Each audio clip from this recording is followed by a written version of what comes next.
Hey, here we go. Back once again like a renegade master. How you doing, Nick? Yeah, I'm good. How are you, mate? I'm fantastic. Can I put the team on the screen? Of course you can. Oh, look at that. Look at that. That look beautiful. Wait. Let me just take away the ticker. Yes. There you go. Look at that. That's gorgeous. So, Nick, talk me through the side, because I've got to say we've been crying out on our match previews for Didsey, that's David McGoldrick, playing in that hole. We have, yeah. And it's nice to see us go for a bit of a attacking look today. It's very attacking. 3 strikers, you could say, with McGoldrick playing up front for most of the season. Yeah, I'm really, really happy with that. It looks like a very attacking, positive lineup. Yeah, brilliant. Loving that. Have you seen who's popped up? Get him in. Hello. Hey. How are we doing, Steve? How are we? Happy evening in Sheffield. Yes. So Steve, for those that don't know, is part of our Fans React team, and he's better known as Florida Blade, because I believe you reside in, is it Tampa or St. Petersburg? Yeah, I'm in Tampa, beautiful, sunny, Super Bowl champion Tampa Bay. Actually, there's the parade going on the river right now with Mr. Tom Brady and his Super Bowl trophy. Oh, tell me that the Bucs are doing it on a giant pirate ship. That would be perfect. They aren't, although I will tell you, I went to the festivities ahead of the Super Bowl, and the pirate ship was lit up and with a bunch of fireworks on the river. So Tampa knows how to celebrate. That is fantastic. Who's your team in the NFL? So I spent, before becoming Florida Blade, I was Chicago Blade. I spent 25 years there. So Hal is actually my NFL mortal enemy because I'm a Chicago Bears fan. So, and I'm a Packer backer, so yeah, that makes sense. Yes. And Nick couldn't care less about the NFL. Yeah, we bored him to tears already, so on his own stream. Okay, so Steve, you've seen the team lineup. Tell me, what do you think? Well, I believe it was the esteemed Hal who said that he's not sure Max Lowe is a professional footballer. So other than that, love it.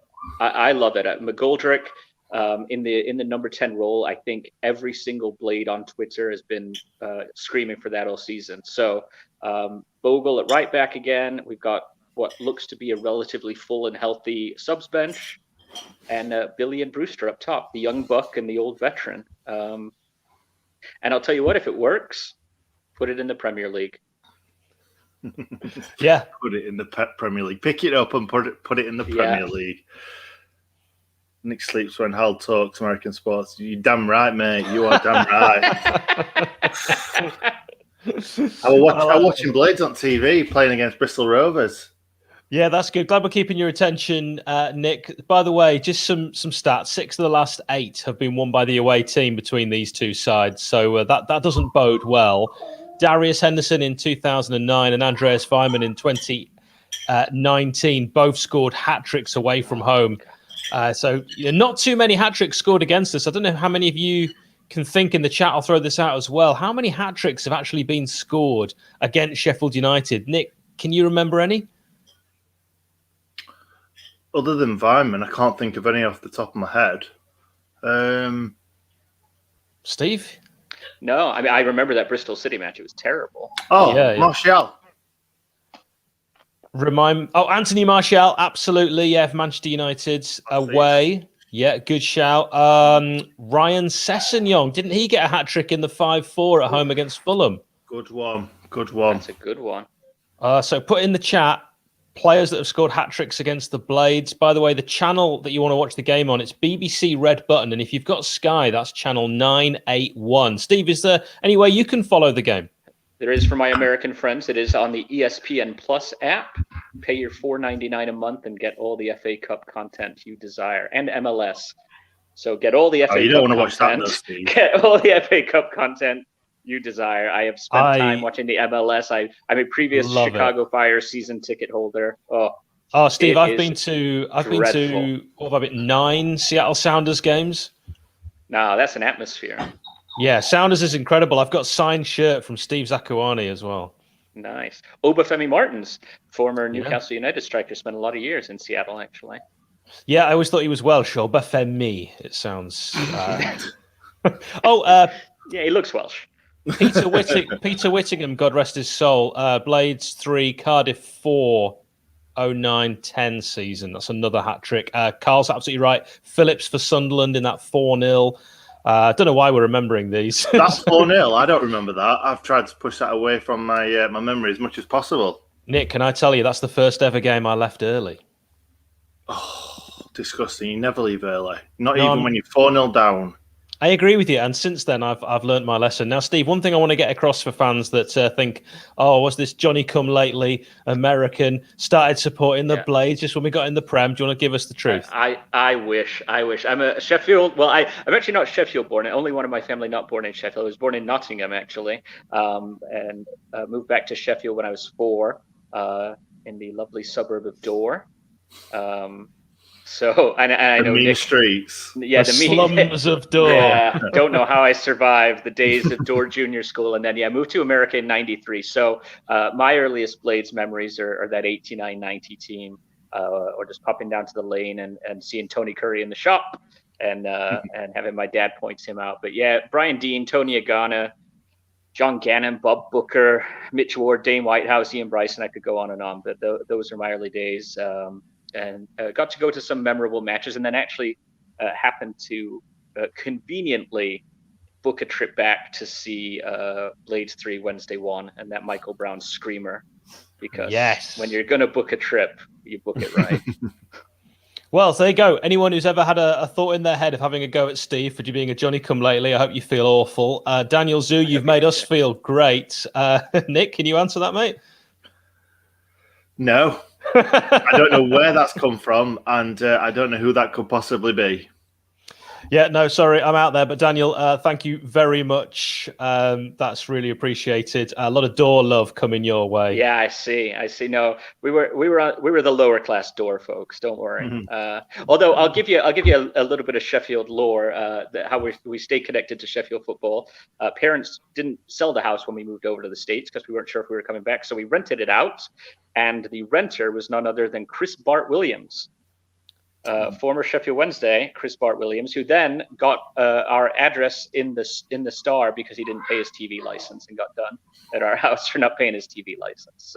So what I remember about Chris Bart Williams is he was on the bench, I think, at Wembley, and they cut to the bench, and he looked like you, Steve. He had his headphones on, and he was listening to his Walkman during the game, and Trevor Francis was not bothered at all.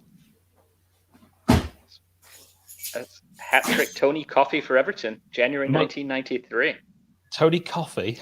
I think that's Tony Cottee, don't you? I think he means Tony Cottee. I read it right, but it's Tony Cottee in 93. So, have you ever walked out of a game early, Blades fans? Steve, have you ever left a game early? So truth be told, my dad, love him to pieces, is Mr. Stressed about traffic. So unless it was a close match, we were 88th minute, walking up the road, parking on Sharrow Lane or somewhere, and trying to beat traffic on the way home. Nick did the same at Chicago Fire games, but I didn't really care about that.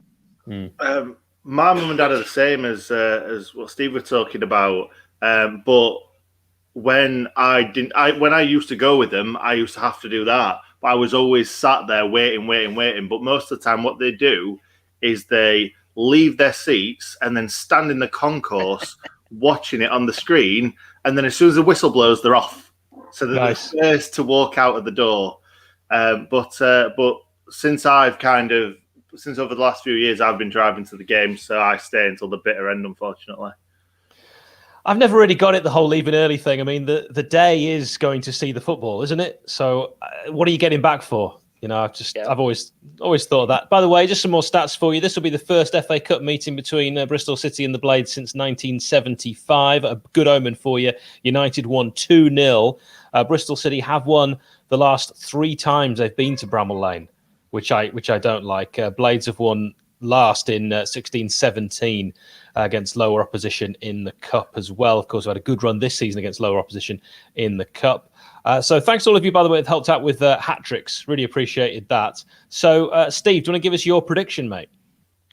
Yeah, I know we're all going into this, maybe a bit trepidatious to use a 9-letter word, 10-letter word, but I think it's Blades 3, Bristol City 1. I see Didsey on the score sheet, Brewster with his first, and John Lundstrom capping a great night off to the quarterfinals. And let's use the momentum as we get back into the Premier League schedule and complete the Great Escape. What about you, boys? Nick? I went with 2-1 in the preview. I think I was going to go 3-1, but you said 3-1, didn't you, Hal? So I thought I'd go slightly different. But I think it's a across the board, isn't it? Yeah. Since 2010, this is the fourth meeting of the Blades and Bristol City in the month of February.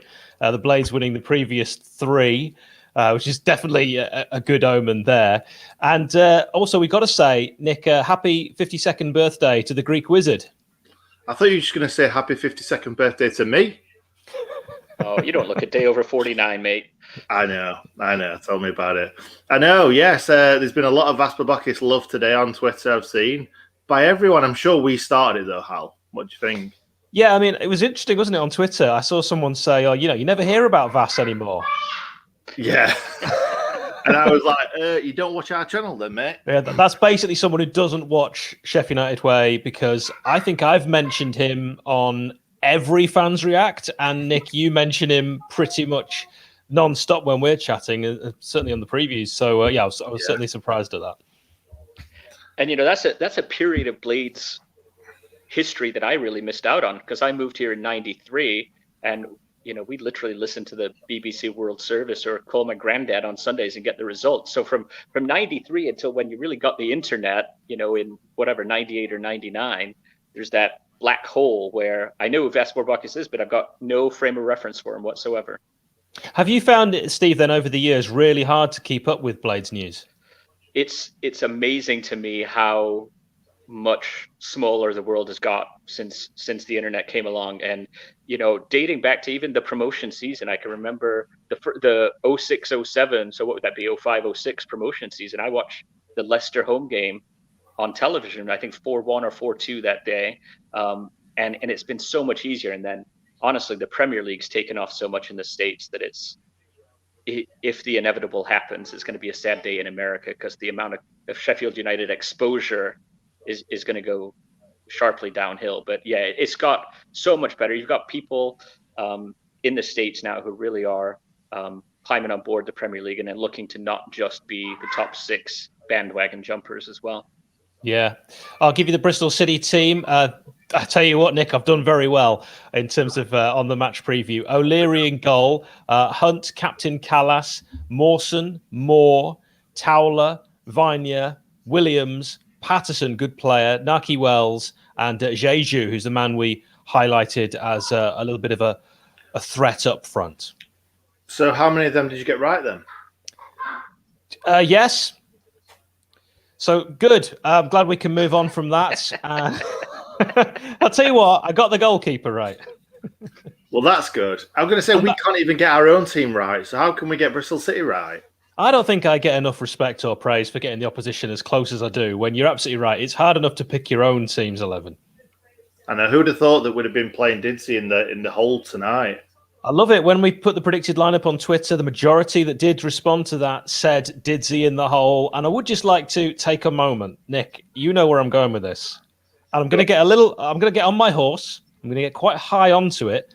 I'm just going to say that today on social media, it's been absolutely fantastic. We've had some incredible interactions, hundreds of responses, retweets, likes. We've had interaction from Jan Arge Fjortoff, Paul Devlin, Wayne Quinn, Billy Sharp, Brian Dean, and yet we need more followers on the Sheffield United Way. All right, so people are getting involved, but they're not following. Please follow. It's such a struggle to grow a social media channel, and we want to bring more entertainment to more Blades. If you're not following, get following at Sheffield United Way.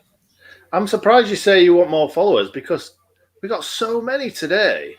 How many did we get, Hal? There's one new follower. Would it help if I clicked unfollow and then clicked follow again?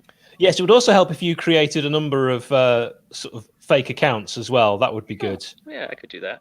What do they call them in the States, Steve? Those accounts. A burner. That's accounts. it. A burner account. If you burner account.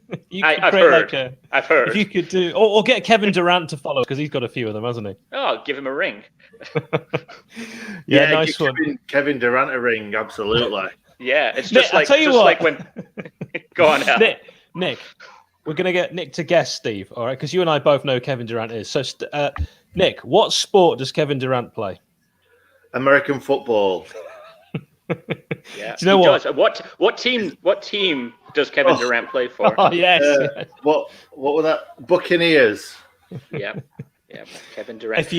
I'll send you a picture of Kevin Durant. If you think he plays American football, he wouldn't last 5 seconds. All right. Okay. All right. So the opposite. Is he a basketball player? Yes. He is. A little one. No, he's incredibly thin. Really tall and really thin. Really tall, really thin. Get smashed. Absolutely. And speaking of burner accounts, Kevin Durant has been known to have a burner account or two to interact with fans and defend himself.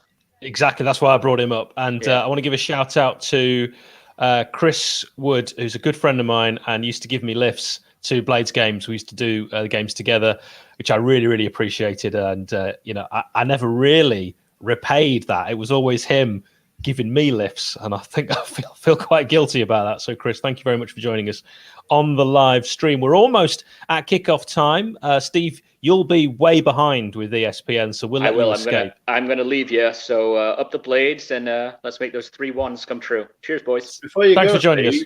Before you go, Yes, Steve, can I just say I really, really like your Sheffield United headphones that you've got on. Thank you. I stole these from my 6-year-old because I couldn't find mine. But, I love it. Cheers, go, boys. Pack, go. Up the Brew Crew and anything else so you can't come back. There we go. Cut him out before he had a chance. Good. Nice one, Nick. That was you, wasn't it? I didn't cut. No, he must have got himself. Oh, he was bored of me talking. Yeah, right. And absolutely right, Chris. That is why we need more followers to pay Chris back. Yeah, it's totally true. Really respect that. And all of you that are getting involved on the stream, it's always good to hear from you. So before we start, Nick, I'm going to throw this one at you, and we'll also get it in the chat as well. Did you know Harry Maguire's first name? What? Did I know Harry Maguire's first name? I looked it up today and I found it out.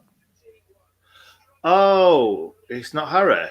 That's right. It's not like my first name's not Hal. I've seen it before, actually. And I can't tell you. If you know what Harry Maguire's first name is, don't look it up, but pop it in the chat, and we'll reveal all very soon. Okay, big question, a serious question for you now, Nick. Is our season over with a loss tonight? No, of course it's not.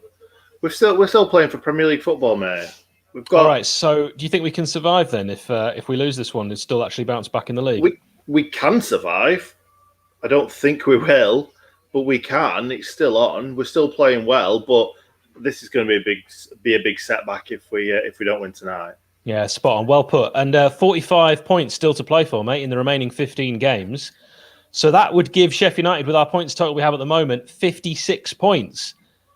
And as things stand, the Blades could technically win the league with 56 points. I don't think we could, mate.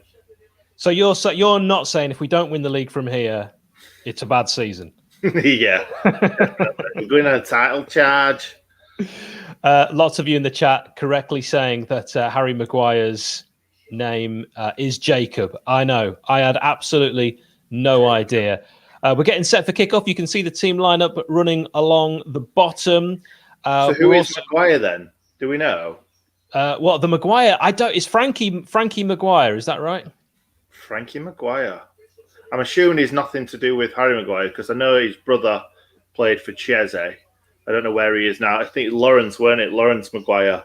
I think there's maybe another brother, but I don't think he's that young. Have we got a Maguire on our ticker? Yeah, we have. There he is. Yeah. I did it earlier. Top man. What a legend Nick is. I don't know what that is, but it looks good. So if anyone knows in the chat anything about Frankie Maguire, because I don't know a lot about our youth setup, I've got to be honest. I think it's one of the things that I've possibly neglected, and I aim to remedy that. I know a lot of youngsters, but not Maguire. I've never heard his name even been mentioned, to be honest, mate. No, you've got to be honest. Absolutely fair. So let's get all your predictions in the chat before kickoff. We're very, very close. Dean Holden's side against Chris Wilder's Blades. We will be keeping you company. The game is on BBC Red Button in the UK. If you've got Sky, that is channel 981.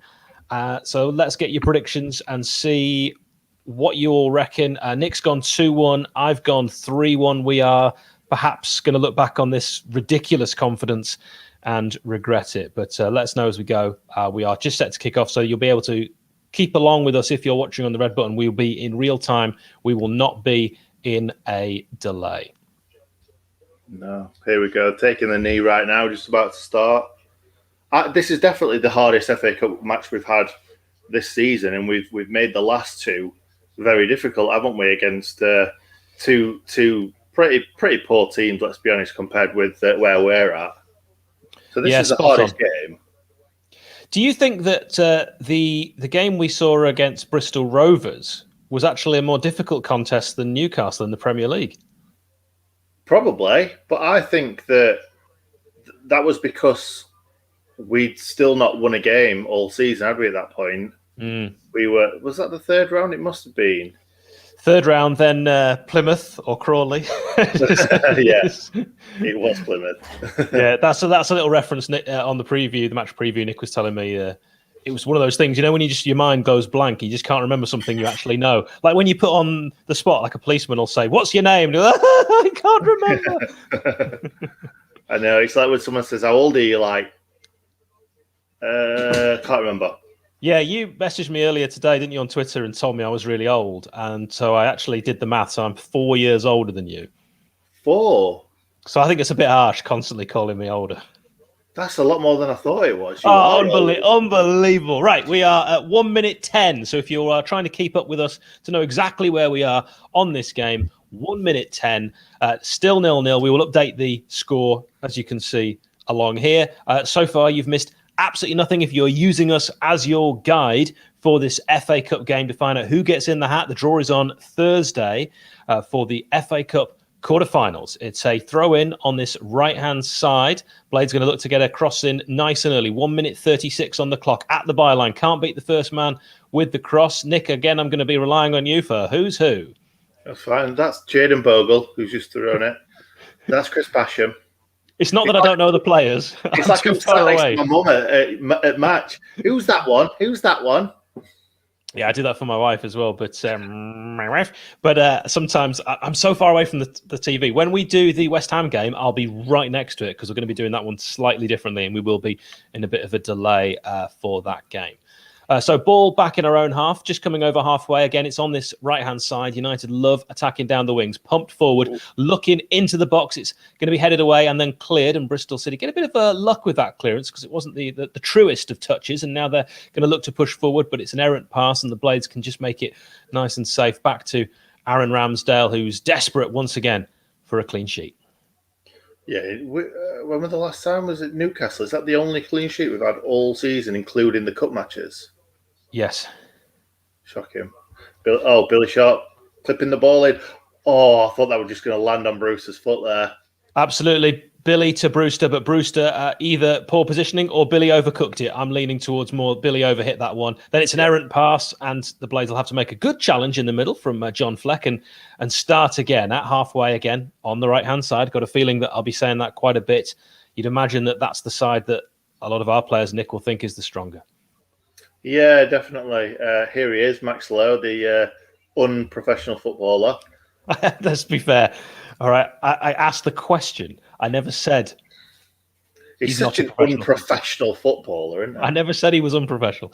So we are 3 minutes and 25 into this one. It's still 0-0, and then a dreadful pass. Ampadu loves doing that, just playing it short and out of play, really. Yeah, Ethan Ampadu just looking to go over halfway and pass to Max Lowe, but instead passed straight out for a throw-in. Wilder none too plussed. He's got another hat on, but it's a different hat this time.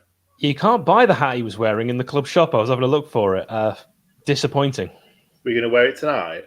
I was thinking, if it had come quick enough, because I don't actually live in Sheffield. For those that don't know, I'm in Leafy, Buckinghamshire. Nick, Leafy, Buckinghamshire, famous for two things. Do you know what they are? One good, one bad. I'll tell you. It's where the palace is. No, but that's Buckingham Palace. Actually, not what I was thinking of. The bad thing is where Gareth Ainsworth lives. Right. And the good thing is it's got a lot of friendly squirrels. Oh, that's nice. I thought Isn't you that meant lovely? his house had a lot of friendly squirrels, and I was thinking we want some unfriendly squirrels around his house. Yeah, we do. Ball crossed in on the left-hand side from Max Lowe, but it's beaten away, and Bristol City with possession through Patterson will just try and play their way out of defence, which they look to do, but it's a misplaced errant pass. You love saying errant pass, don't you? Did your box? Oh, fires it over the bar. Can I just pop this up on screen? 4-1, Brewster to score. Do we think Brewster's going to get his first goal today, Hal? Andrew, darling, I would love to agree with that, and Brewster definitely needs his first goal. Thank you, darling.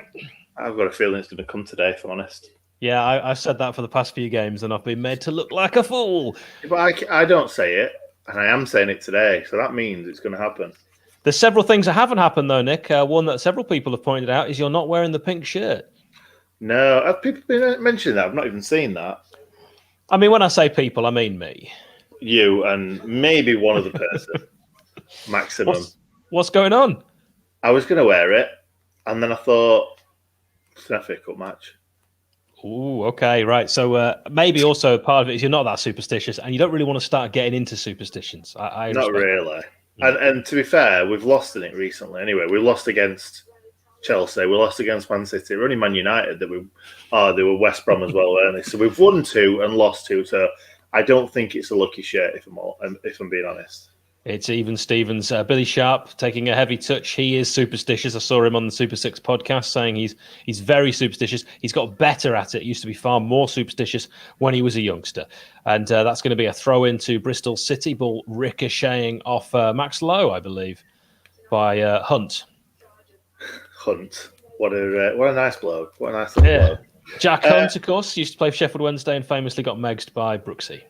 He did. That was so funny as well, weren't it? Because he came in trying to swipe his legs away from him, and then made himself look a bit of a fool. Yeah, Hunt tried to hurt Brooks and was made to absolutely look stupid. We love to see that. We also love to see that if you are joining us from a different part of the world. Junior, thank you. 2-0. Hello from Brazil. Gol do Brazil. Let's go, Blades. Where are you joining us from? Put it in the chat. We would love to see whereabouts in the world you are. Nick is in Sheffield, and I am in High Wycombe. Do you know what I was going to say? We haven't asked people to like the stream yet. Oh, saved by Ramsdale. Did not expect that. It's the parry from Ramsdale, which I don't like because I often feel like he parries into trouble. This was a ball that was a free kick on the right-hand side, went straight through everyone. No one got ahead on it, fell on the left-hand side of the box to a Bristol City striker who got a good, strong shot straight down the middle, in fairness. It was a nice one for Ramsdale, but he did parry right into that 6-yard box, and it was cleared by the Blades' defence. It was a poor parry, wasn't it? Right into the middle of danger, as you say. It's the one place you're always told not to parry. Joseph Parker, I appreciate the Blackadder reference, Hal. Thank you very much for the $5. That is much appreciated. Joseph Parker, you absolute legend. What was the Blackadder reference? Darling. Darling.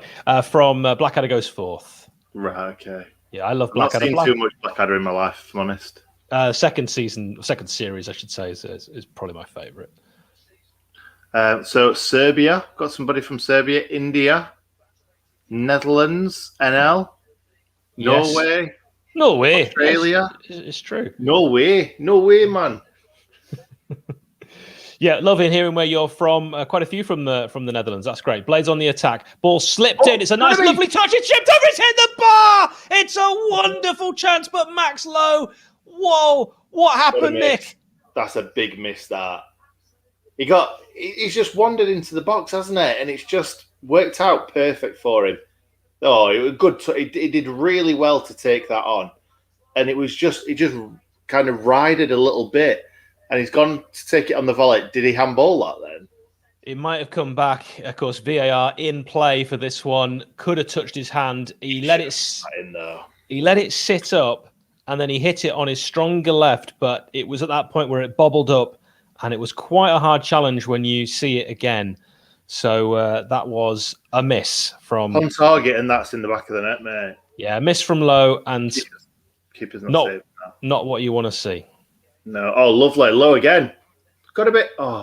Terrible cross from Lowe when he had a man in the box that could have easily been put on a plate there at the far post. But we go again. Great football, that. Oh.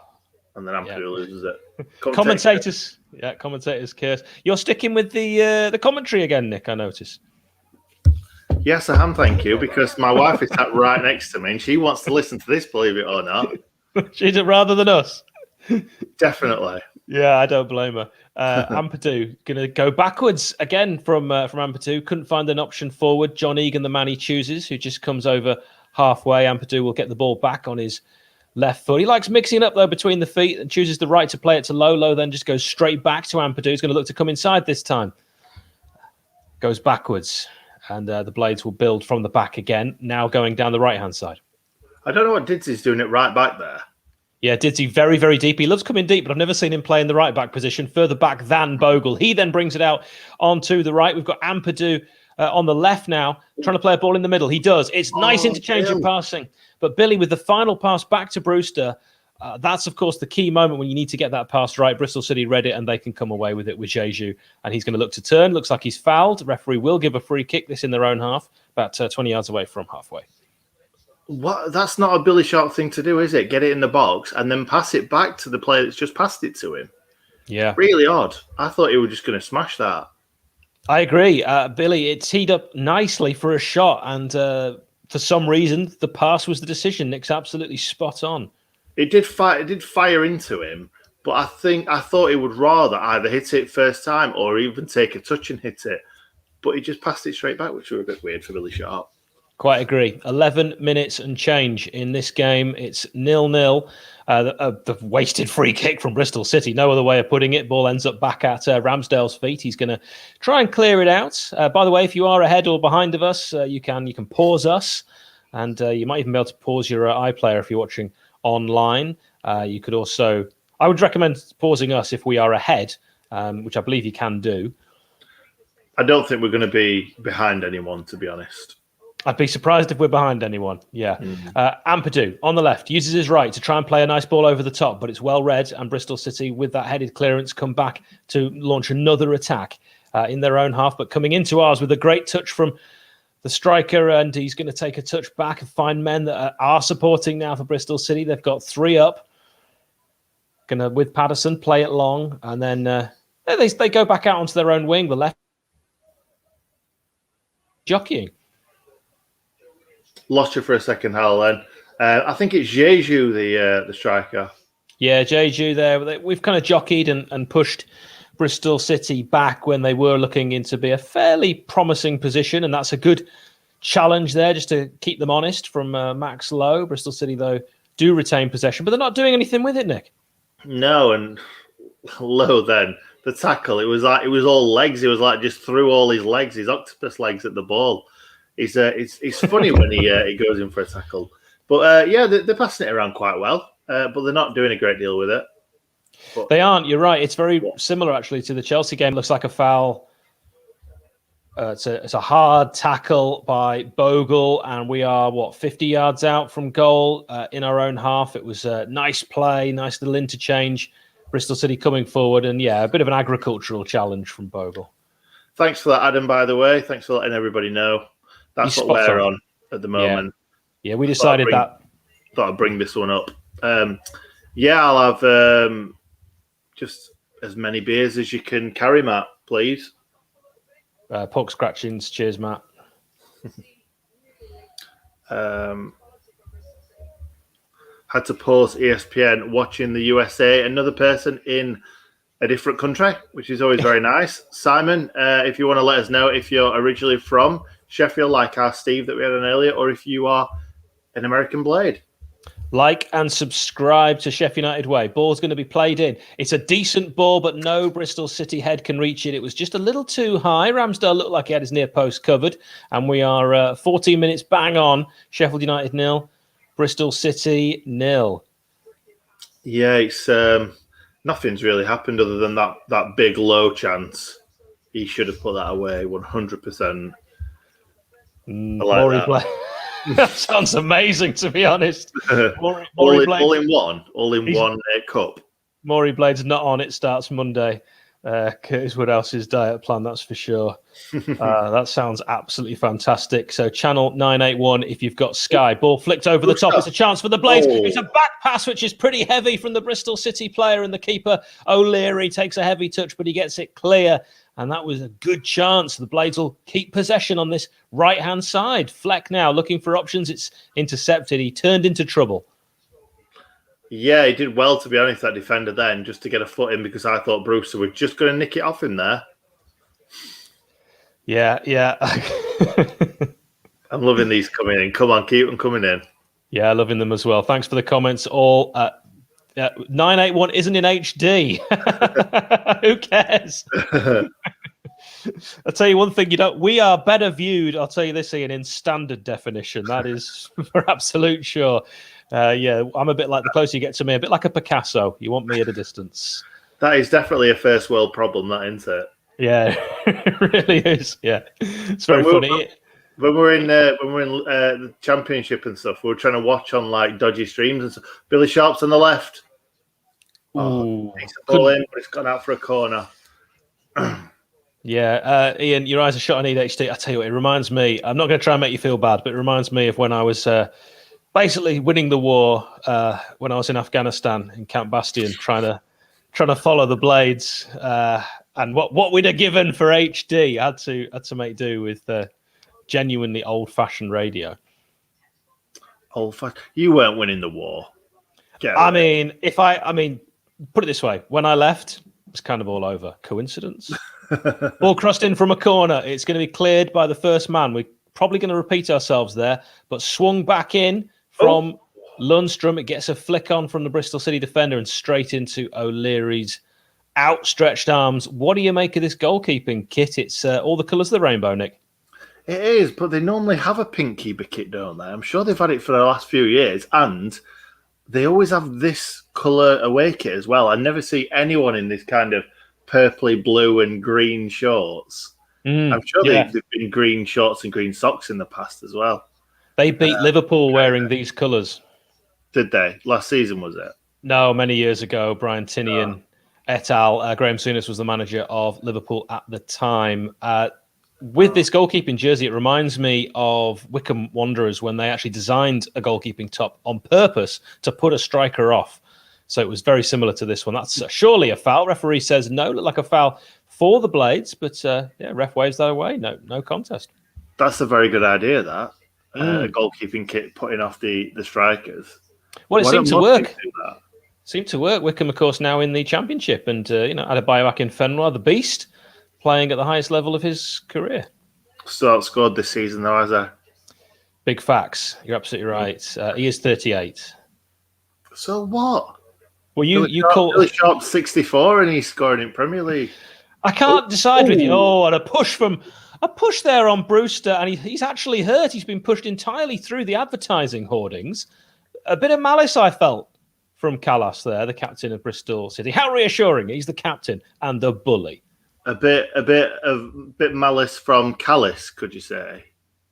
Nice. Callis with malice. There was no need for that.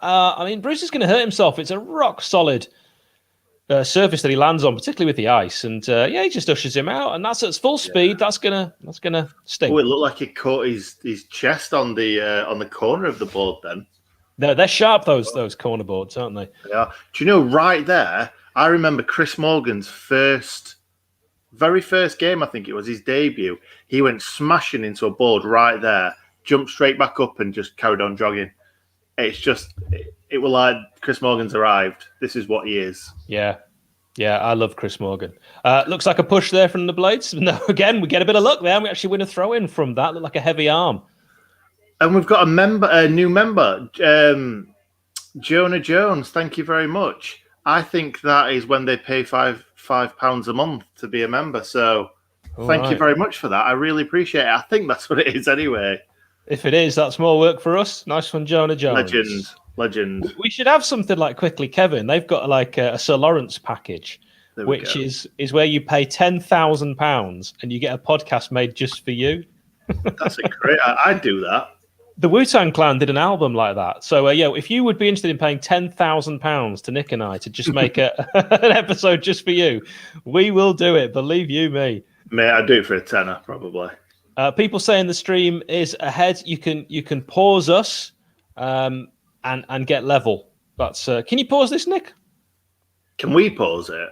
No. Can people watching pause it? Otherwise, we could just go. Yes. Right, ball played to the edge of the box. You can pause this so you could get level. No worries. Yeah. Didsy on the edge of the area, looking for options, finds Lundstrom. He's going to go back out to Ampadu on the left-hand side. Very patient build-up from the Blades, but they play it into the box. It's a good ball. Billy Sharp will lay it off to Low. Good cross, but it's cleared by the second man. And that's a foul on the edge of the area. Just needless. I didn't see it. I wasn't watching. Well, it was your favourite Bristol City player, Naki Wells, the Bermudan, who just came into the back of John Fleck. Doesn't really do a lot, but the referee's... Premier League foul, isn't it? It's a Premier League foul. If I did that to you, for example, in our garden... Why do you want to do that to me? I don't, and when we do eventually meet, I will not hit you in the back. But I'm just using it as an example. You don't go down there. No, you don't. Definitely not. Unless you're about 80 years old. Like me, because apparently Akin Fenwar is young, he's older than me, and I am old, and I'm younger than him. So I can't quite work out your old and young insults. 20 minutes 47 if you are trying to keep up with us. You can pause this. Ball crossed in, and it's going to be reached by Dinty. He's going to put a great ball into the box. Any touch, and it's a goal. And it's still alive, and the referee has said there's a foul in there. I didn't see anything, Nick. I saw nothing. What did you see, mate? Nothing. Where was that foul? I thought it was going to be some sort of offside, but then looked at the linesman and flag were down. It was a lovely ball, chipped in on his left foot from Flex, straight to Dizzy, who puts a brilliant ball back in. If anything, it's a handball from the Bristol City player. I saw nothing. There is he did not no foul. He's headed it and thrown himself on the floor. Ollie McBurney swan dived it. So what's happened there, Nick, is the referee didn't feel like he should have given the free kick to us, and he's tried to even things up. Possibly. Have we just missed the $2.99 or was that a while back? Good question. Well presented. That was a while back from Daniel. If you want to be a super subscriber, then you can. We can call them super subscribers because if they give us money, they are super subscribers.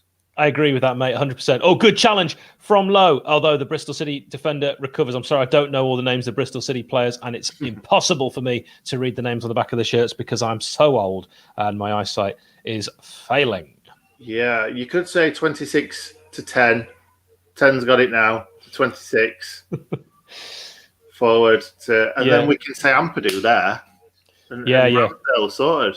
I'm more comfortable with our own players. You're absolutely right. You can't even see them. Don't give me none of that. It's still 0-0. There's no site I can find that's actually got their squad numbers. They just write the players down. Not a load of tools. Who does these things? Tell you a good site to follow at Sheff United Way. Do get on that. We've had Billy Sharp retweet us today. We've had interactions from Wayne Quinn, Paul Devlin, Brian Dean, and Jan Argerfjordtoff in just the past few hours. So do get involved, and you can speak to some of your former heroes. Also, happy birthday, 52, makes me feel old, to Vaspor Bokis today.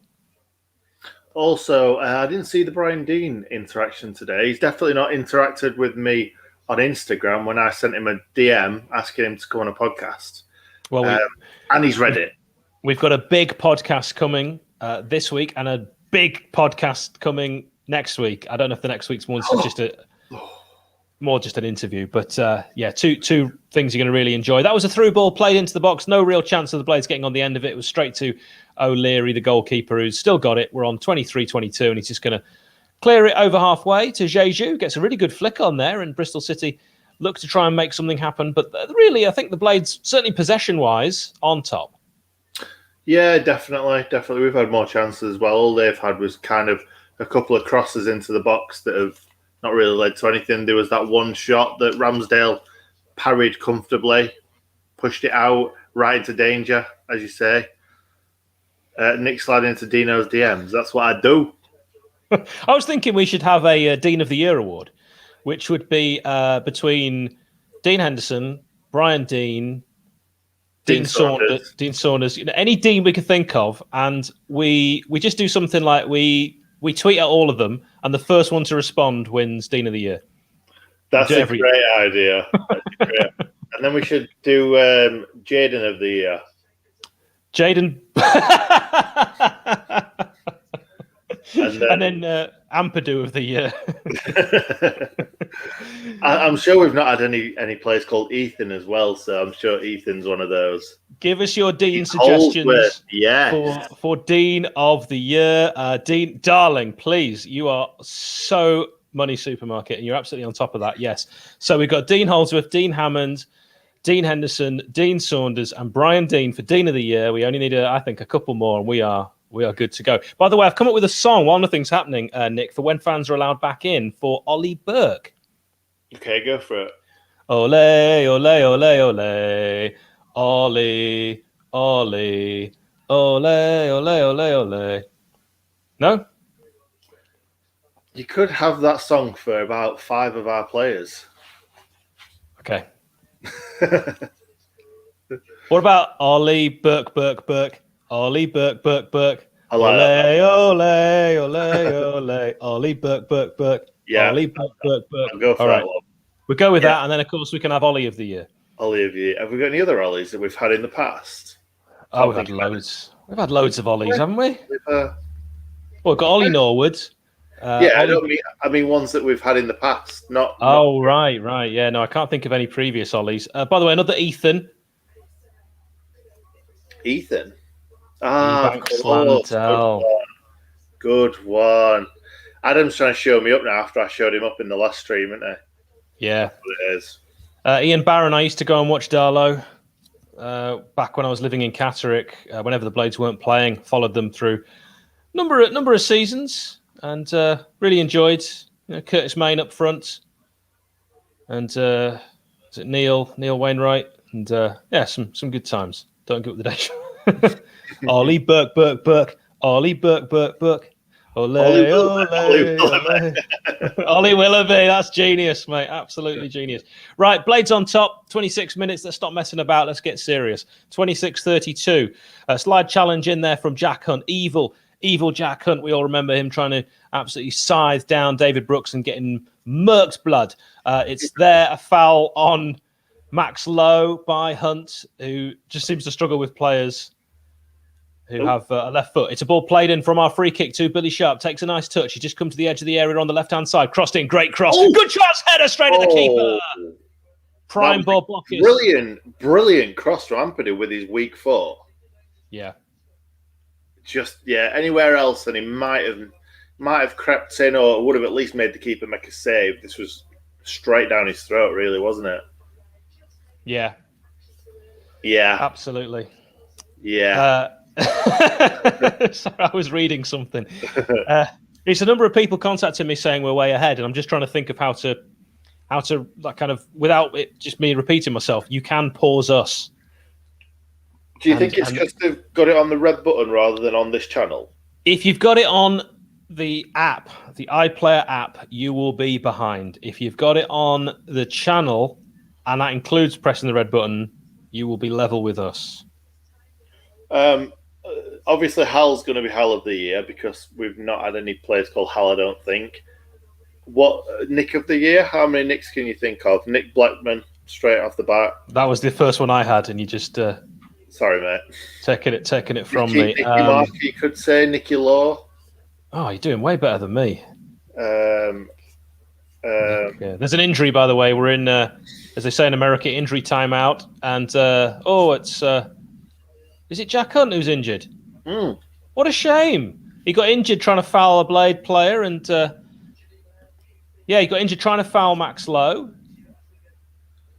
He succeeded in fouling Max Lowe. He's pulling his shirt, and then I think he's just Max Lowe's legs got caught in between. It's his knee. It's hit his knee. Max Lowe's shin has hit his knee. Monte. And, any former Wednesday player getting hurt. It's all right.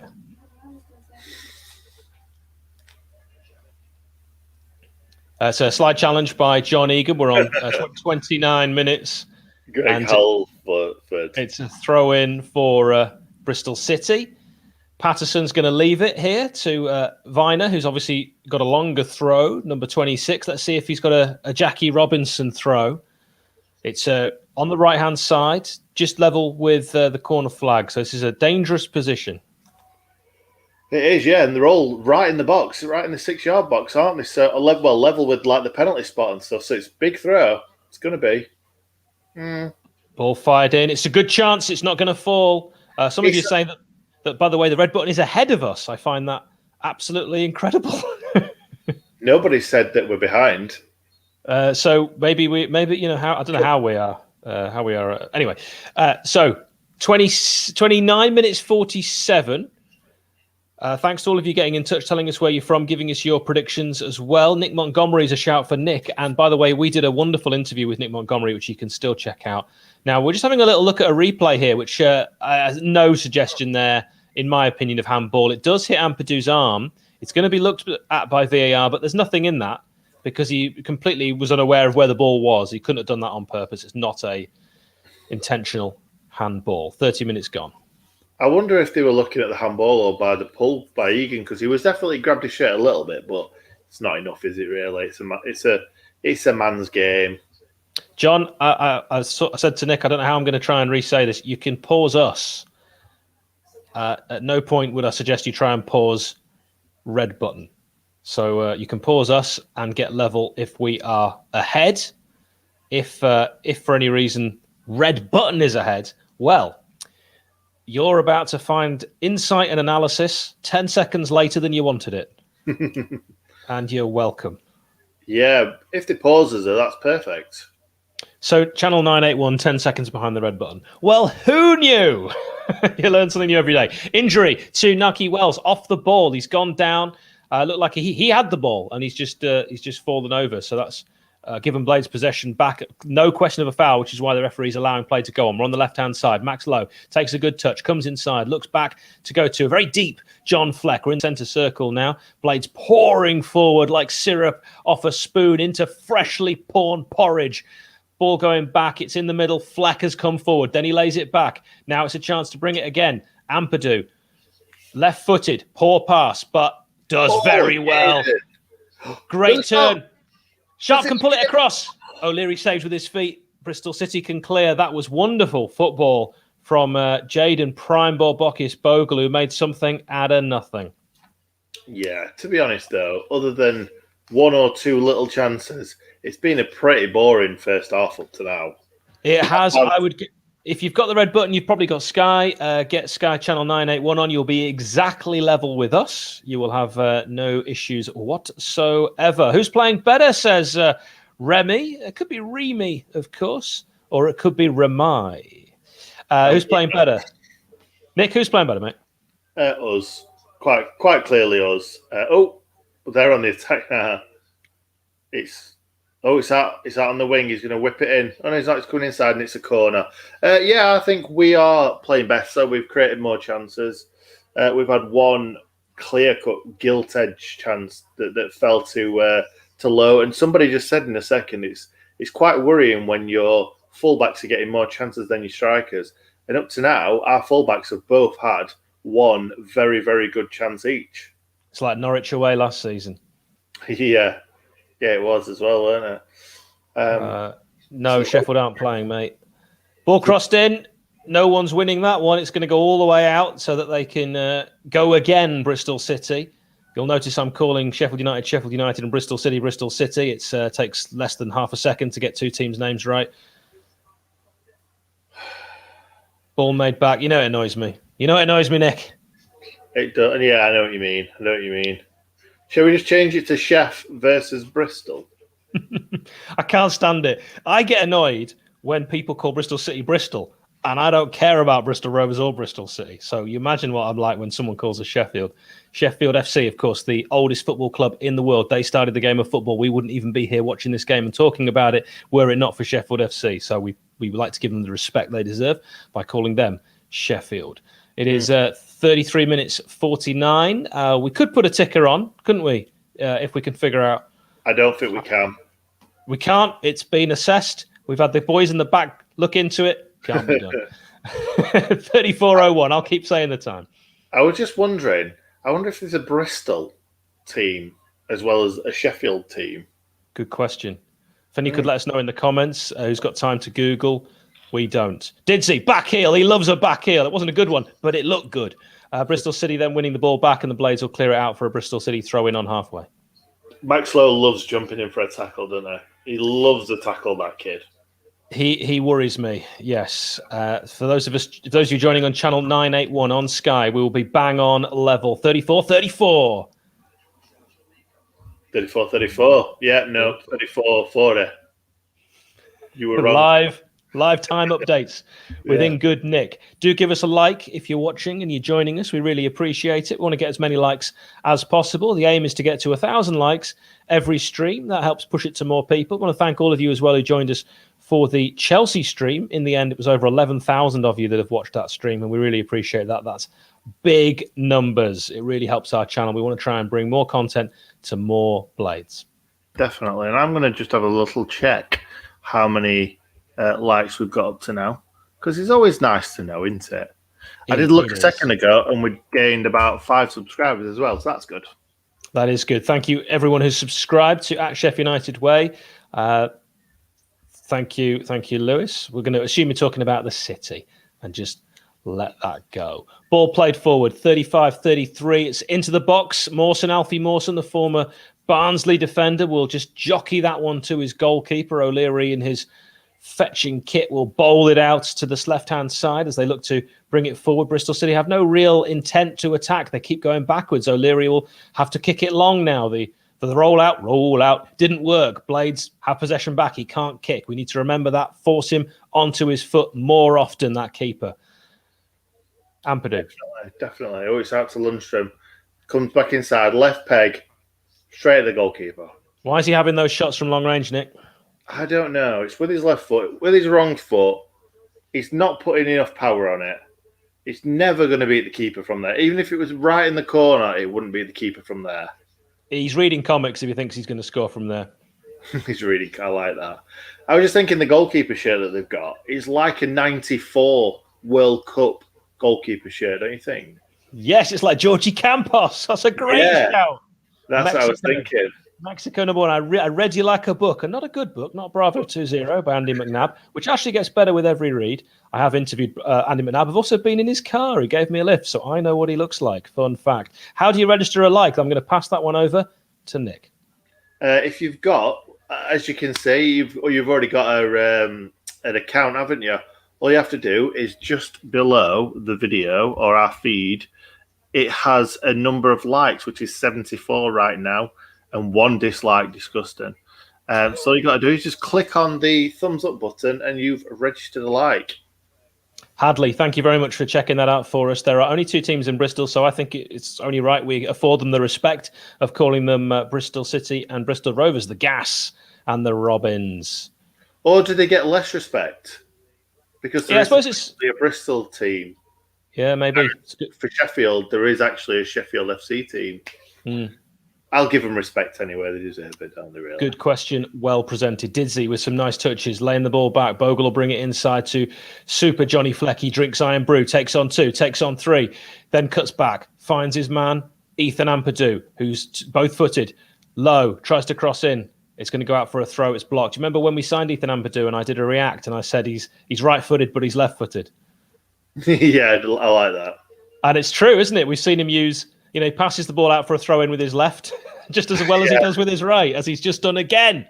Yeah, he loves it. He's done that so many times. It's not just this game, mate. It's all the time. He loves it. He just takes his eye off the ball just for a second, and then just, or takes his eye off the man.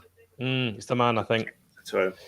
Well, Meister, we are, our DMs are always open at Sheff United Way on Twitter. If you ever need someone to talk to, mate, we're always there to listen. So hope you cheer up, buddy. And, of course, the Blades do their bit to help with that because it's not been a season for that's for sure. This has actually been, I'm just going to say this, Nick, this has been the worst season of my living memory supporting the Blades. I was saying that to my mum only earlier today. What makes you say that? The points No, total. I'm being serious. On the edge, Jaden Bogle. Oh, over the bar. Another full back having a shot. It's been the worst season because the Blades have been very poor, and I'm devastated that we might get relegated. You need to stay in the Premier League these days. I wanted us to cement ourselves as a standard Premier League bearer, an Everton, and we're never going to have a better chance. And I feel like our transfer policy has shafted us, for want of a better sentence. You could say that, but I don't want to say it, but we have wasted a lot of money. Oliver Burney, we've spent 18 odd million on him, and he's barely scored any goals.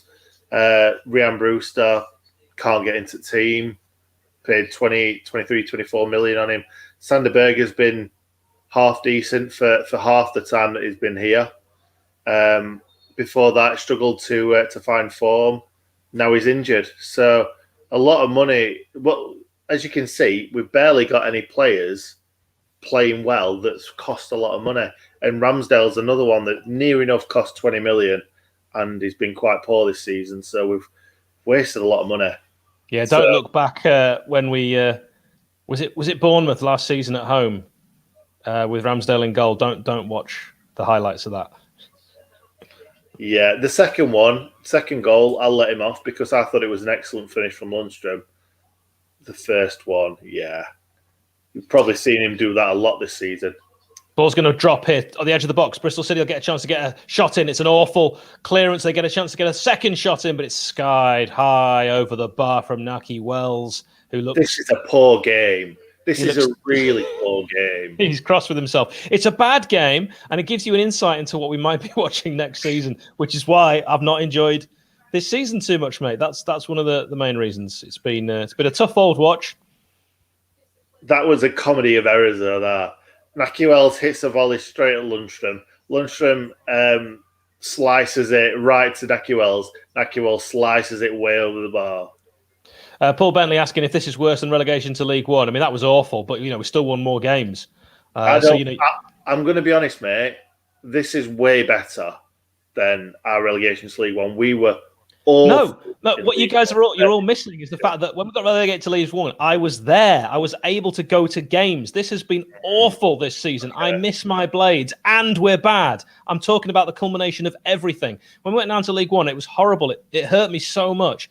But I could go to games and see my friends and see my dad and my mum. And I can't do that at the moment. That's why. Didsey, on the edge of the box, going to play it on the right-hand side. It looks to be crossed in. It's a good chance. It's headed only to the edge of the box. And foul, surely there. Referees thought about it, gives it.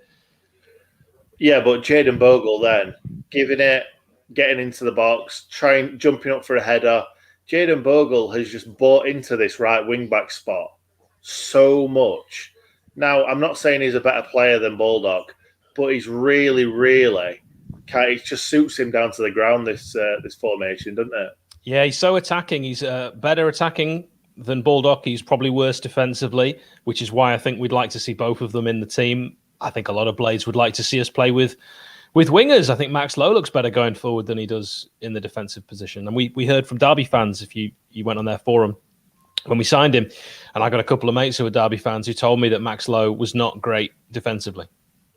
I heard a lot of Derby fans say Max Lowe's not great together. yeah, I also heard that, but I'm trying to now be positive because I got myself down thinking about the fact that I can't go. It's a beautiful downtown Bramall Lane. It's of course allowing us to do these watch-alongs. That's why we're doing them this season.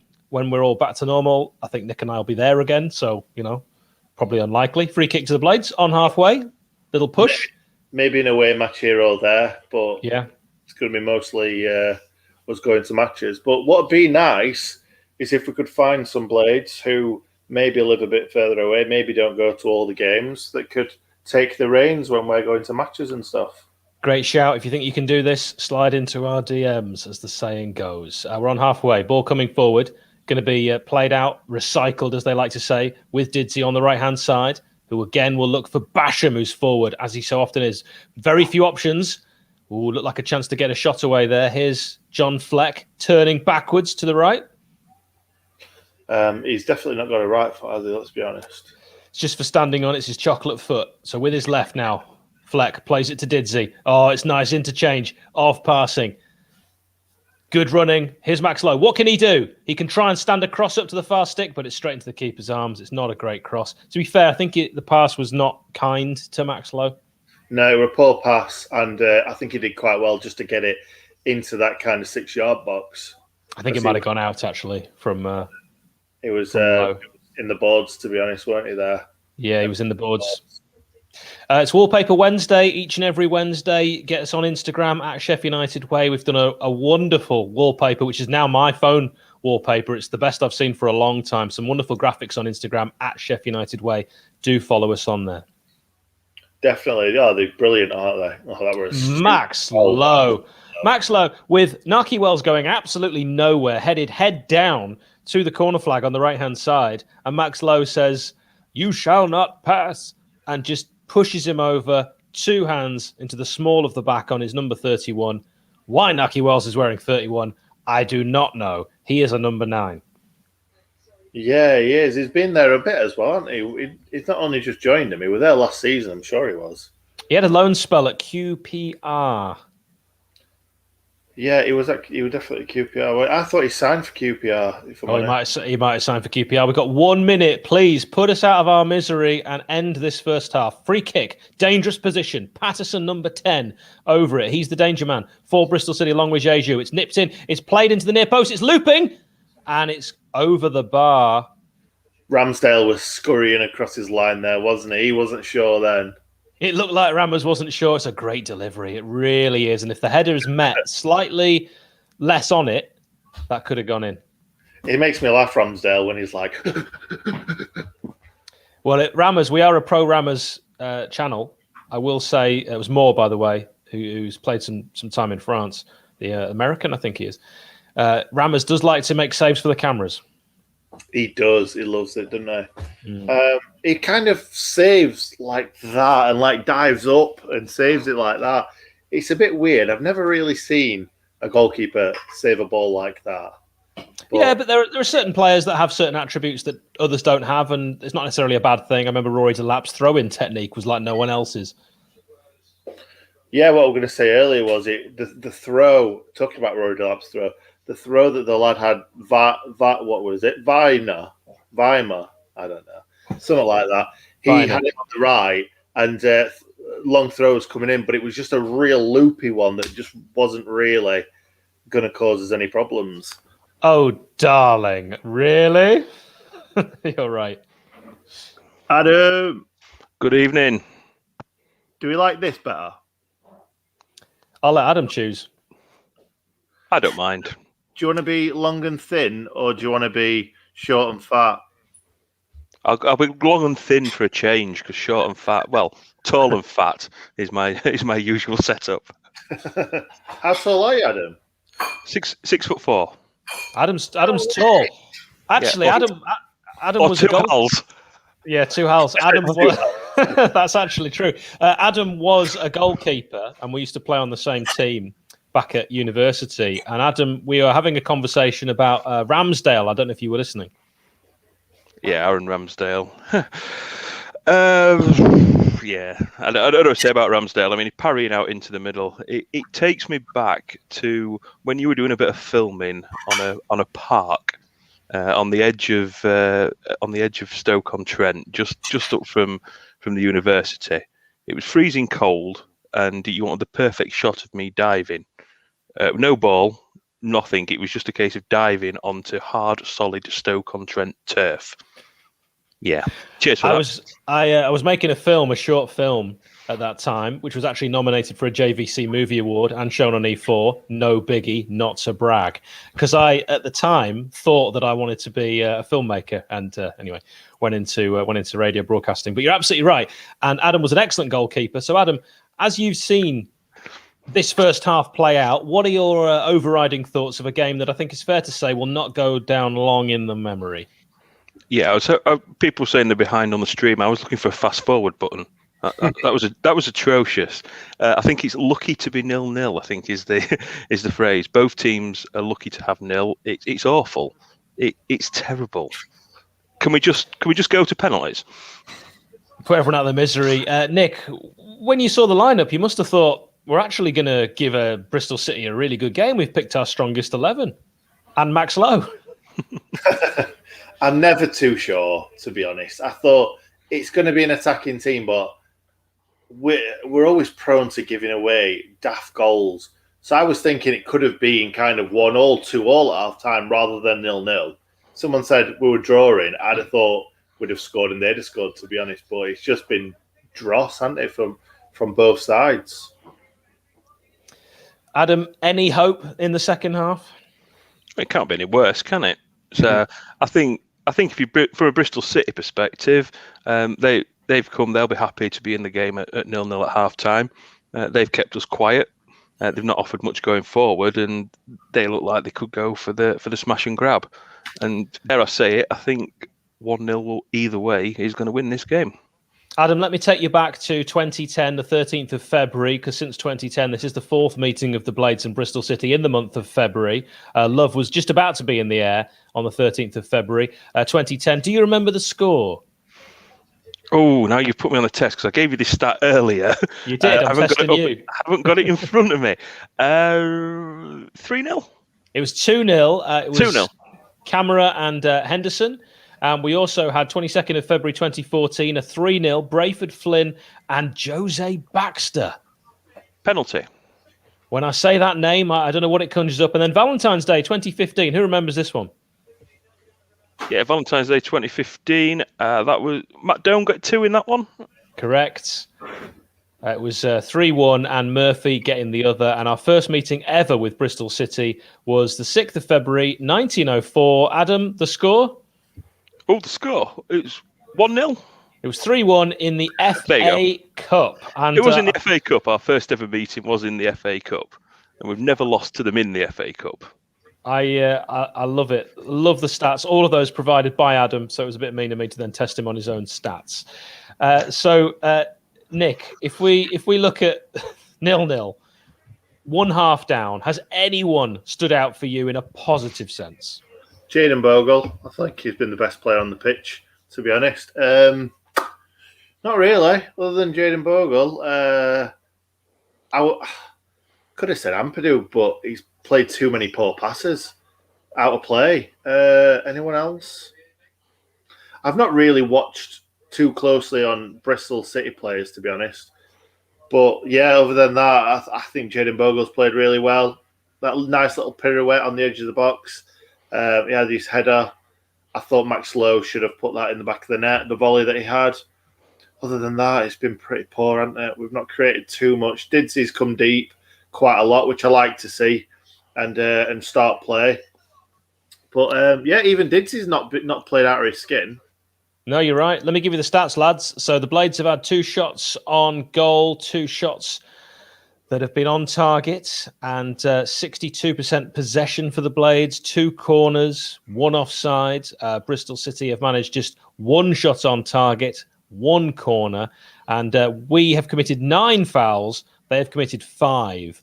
So it's been, it didn't feel like a dirty game, but it's actually ended up being that way. And we're both playing a 3-4-1-2, which is, for a fairly tactically stubborn manager in Chris Wilder, quite interesting. Now, Adam, we as fans have often cried out for Didsey to play in that hole just behind the front 2. And Wilder has often said, well, I'll stick with my 3-5-2. Thank you very much. Do you think he now will have looked at that first half and said, well, see, I was right all along, and revert back to the type, make changes, and actually not play this rather exciting formation, this more attacking formation in future games? I think that he's given it a go. We have been crying out for it, like you say. He's not had his most effective game. Is that to do with the front 2 in front of him? Billy hasn't got the pace to get in behind. Brewster's been very anonymous again. I was hoping he'd really take the game by the scruff of the neck and a real opportunity to get on the score sheet. As we've seen from the comments, a lot of people backing him to get on the score sheet, but he hasn't really been in the game. It hasn't worked, but it's only 45 minutes. You cannot judge it on 45 minutes. It took 4 games of Wilder's when he first joined the club. Don't forget, we lost 3 and drew 1 when he first went to these tactics. So you cannot decide on 45 minutes that it's not going to work. But will he play this against West Ham? No, it'll be back to type. I think you're right. Can I ask you a question, Adam? Yeah. What do you think about, right, a lot of people have said, in like comments on videos and tweets and stuff, that Brewster deserves to start games.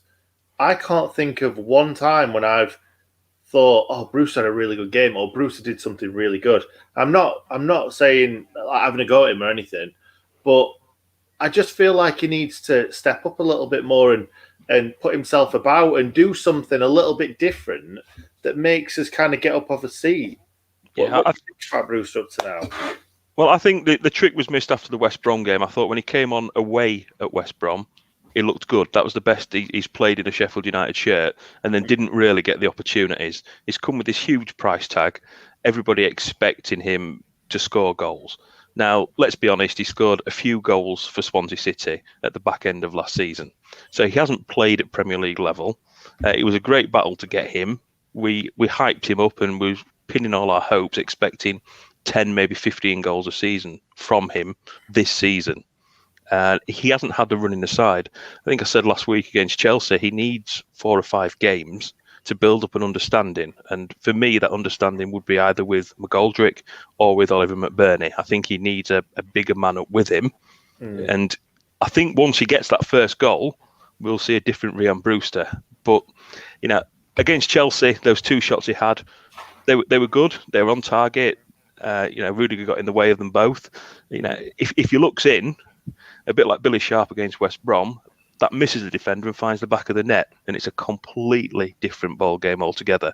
So he just needs a goal. Don't all strikers, but yeah, I'm sure when he gets one, he will be fine. And not preempting relegation, but it is looking very, very likely. Next season, he's a 20-goal a season man, and that's when I'll judge him. And if he fires us back next season, he's worth every penny of the 23.5 million, whatever it was we spent on him. Okay, Adam, so let's play devil's advocate. Brewster's had a chance to play against the kind of teams that he'll be playing against next season in the Cup, and he hasn't scored. He hasn't, but he's had 45 minutes today. Moussa played at Bristol Rovers. I don't think Brewster started at Bristol Rovers, unless I'm mistaken. No, it was Moussa and McGoldrick. And as we've seen in previous seasons, if we look at the Barnet game from a few seasons ago, it's prime example that players can't just come in as bit part players and then be expected to perform. So I think it's a little bit harsh to judge them unless they have a run in the side. And I think that's what they need. Prime example, slightly different, Oliver Norwood. He'd had 3 or 4 really poor games and there was no one else in midfield, but he was better against Chelsea and he came into the game a bit more. So if you've got that run in the side, I think it boosts confidence. But it's difficult because we can't give it that, though, can we, right now? No, we can't. Win games. We can't. I mean, other than McGoldrick and Sharp, though, who of our strikers are scoring goals, we still haven't found the right combination up front. McGoldrick and Sharp, if you'd have said to me at the start of the season they're going to be the most lethal in front of goal, I'd have laughed at you. But it's worked that way. I know they started together at Old Trafford, which is the first time in such a long time, but they're natural goal scorers. That's what they do. The stats speak for themselves. So it's hard. Burke's tried. He's got the goal at Old Trafford. He got the goal in the Cup. Has he really kicked on from there? No, still missing chances like he did on against Chelsea. Moussa, he's forever injured, but he's another player we've spent a good chunk of money on. I mean, it was 10 million quid. 10 million, yeah. In fact, Adam, on that, Cop's Finest wanted to talk about Moussa and to get opinions. So, Adam, just while we've got you on, please give us your opinion on Lys Moussa. Was he a good signing? Do you think long-term he will prove to be a useful Blades player? Good signing last year. Scored goals last season. Looked effective, showed pace, but cannot stay fit. Back end of last season, personal reasons, Lys going back to France, be with his girlfriend, a bit of ill health in the family. It takes its toll. And we've got to remember he's still a relatively young lad plying his trade in a different country. He not really hit it off at Bournemouth. I think in 70 games it was very minimal amount of goals. Again, he's another one. Yes, he could do a good job, but I'm yet to see it from him. And I think unless he gets his injuries sorted out and his head in the right place, unfortunately, I think it's £10 million down the drain. Wow, Nick, your thoughts on the Moose? Do we let the Moose loose when he's fit? No.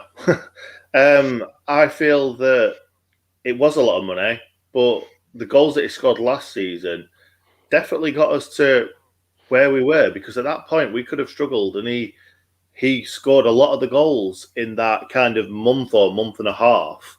A lot of key goals as well, stopping us from losing games, getting us the win and stuff like that.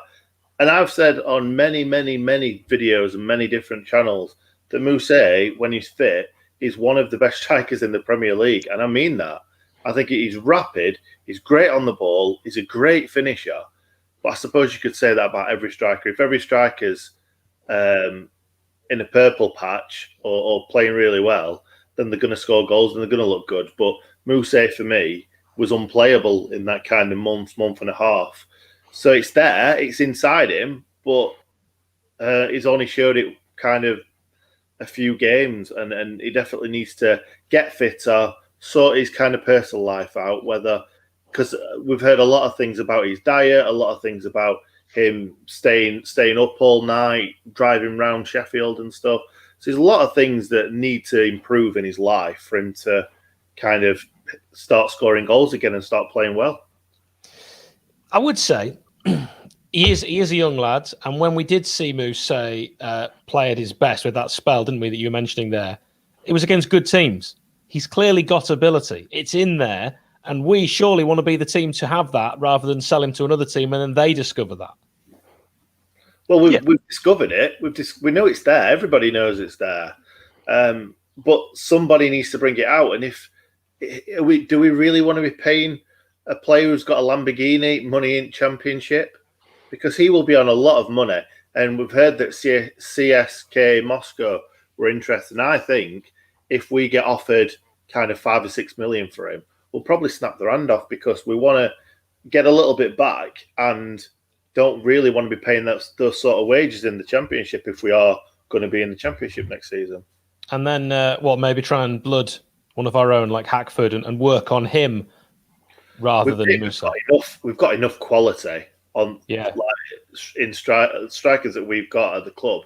Got enough quality that we could easily fire his way back into the Premier League. Brewster and McBurney have done it in the Championship. Adam, before you go, prediction, please. Second half, mate. Oh, let's try and be optimistic. We'll nick it 1-0. Go on, I'll say it. Rhian Brewster. Why the hell not? You love to see it. Adam, thank you so much for joining us at half-time. Your stats have helped me tremendously, sir. Every stat you've heard that's come from my mouth originally came from Adam. He is a legend, and he's arguably the best goalkeeper on display tonight. Cheers, guys.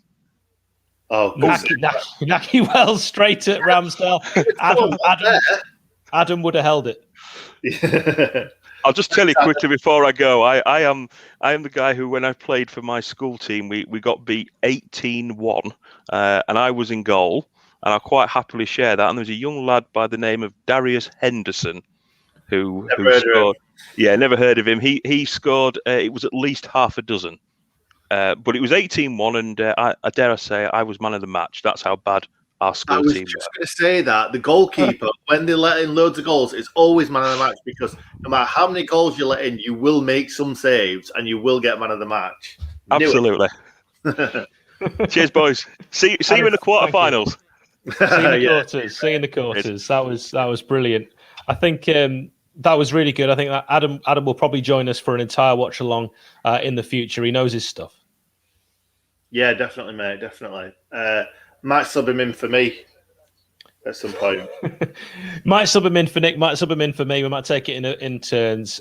We are in the second half. It's 46:45. If you are trying to keep up to date time-wise, you can pause us to get it level if we are ahead of perhaps the app that you are watching on, and then get it level. So we are on 46:58 now. Still 0-0. A game of few chances and little excitement. If you're wondering if there were any changes at half-time, I can reveal to you, no, there were not. No, they weren't. But again, close. they went a little bit close. Nice through ball through the middle. Ramsdale came out and he was right on the edge of his box. So, within 2 minutes, they've had one really good chance where he should have squared it, shouldn't he, really? I know we're talking to Adam, but it was 2-on-1. He had tunnel vision running at Ampadu. He didn't see the guy at the other end of the pitch who was all on his own. Squared it, and that would have been a 1-on-1. Dean Holden's got hold of his Bristol City boys at half-time and clearly given them an earful because they have come out far the sharper. Yeah, that I like that little Holden joke there. Did you get? I didn't mean. No, what did I say? I remember now. You said Dean Holden. Some I can't remember what you said now, but it was. That nice. sounds like me. Thing to do. I can probably still make something out of that. Dean Holden is holding an ace up his sleeve with sub Casey Palmer. Actually, yeah, he is good. So Casey Palmer on the bench. That might be something I'll say later on. Look forward to that. There you go. 48-23. We have a throw-in, and Jaden Bogle will win another throw-in from his throw-in, gaining 0 yards. Oh, don't bring American sports into this. He didn't gain any yards there, and of course, it's still first down. It's a good crunching challenge in the middle. You like to see that just played on. Referees letting them play. Lundstrom will recycle possession, and it goes all the way back to John Egan, who, of course, penned the song of which our YouTube channel gets its name. Holden got a hold of his guys at halftime. That's what I said. Thank you very much in the comments. I hadn't got a clue. There you go. Yeah, thank you very much, Robert. I'm quickly just going to send this tweet and I'm going to share the because I've not even shared on Twitter that we're live, to be honest, mate. So do it. In good nick, give him a follow. He's a great tweeter. Ball played down, lovely knockdown to Didsey. He's going to cross right across the face, and it's cleared at that far post with a man, Billy Sharp, on.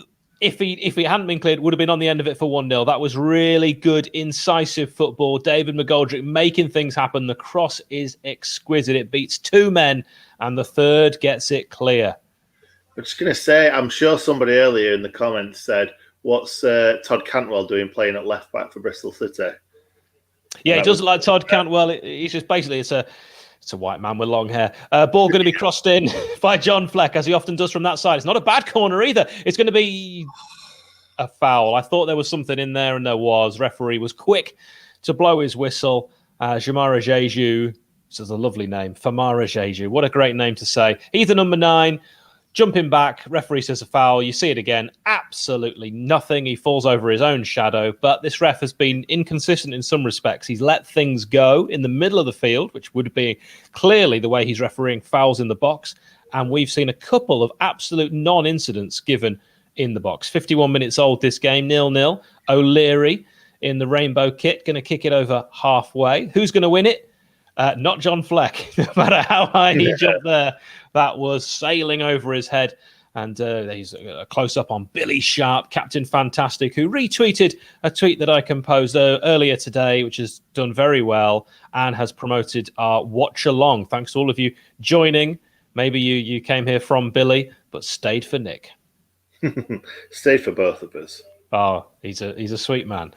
Bristol City have the ball in the centre circle, playing it back. This has been a theme of their game, is going back to their keeper O'Leary. I don't think he's looked too comfortable kicking. He's given the ball back to the Blades every time he has kicked. He's done it again there. We're on 51-17 if you're trying to keep up with us. Ball back to Ramsdale, takes a touch when he doesn't have time.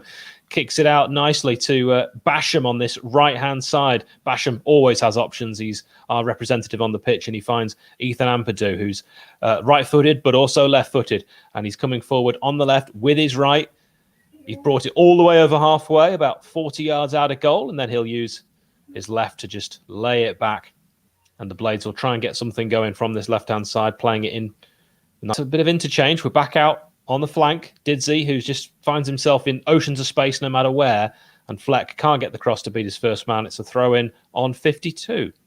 We need Jackie Long throw here, don't we? Yeah, I missed Jackie Long throw.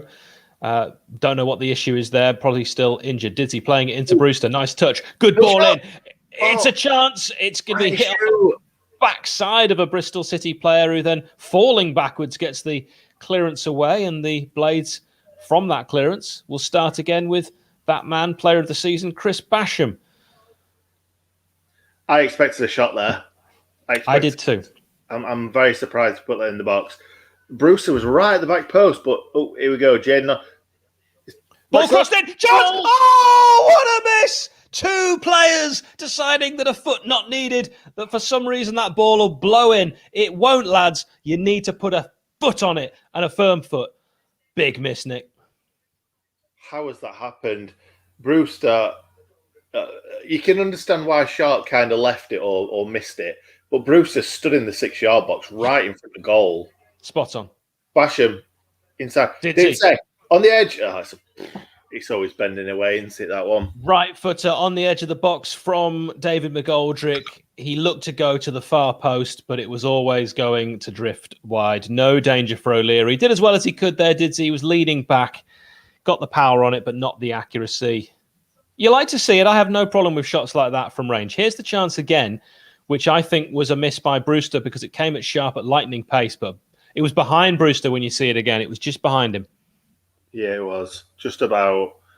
It was a decent ball into a nice set. Yeah, it was behind him, weren't he? He's not missed that kind of. It's not missed that. It's behind him. When you see it again. Talking Max about Lowe. Missing, did we miss a donation? No. Why is it sat there right at the top? I don't know, but I like it. Did it just not go in? It shows us. I don't know. No, it's the same one that we've had before, but thank you very much. If you do want to become a super subscriber, you just need to give us some money in the chat.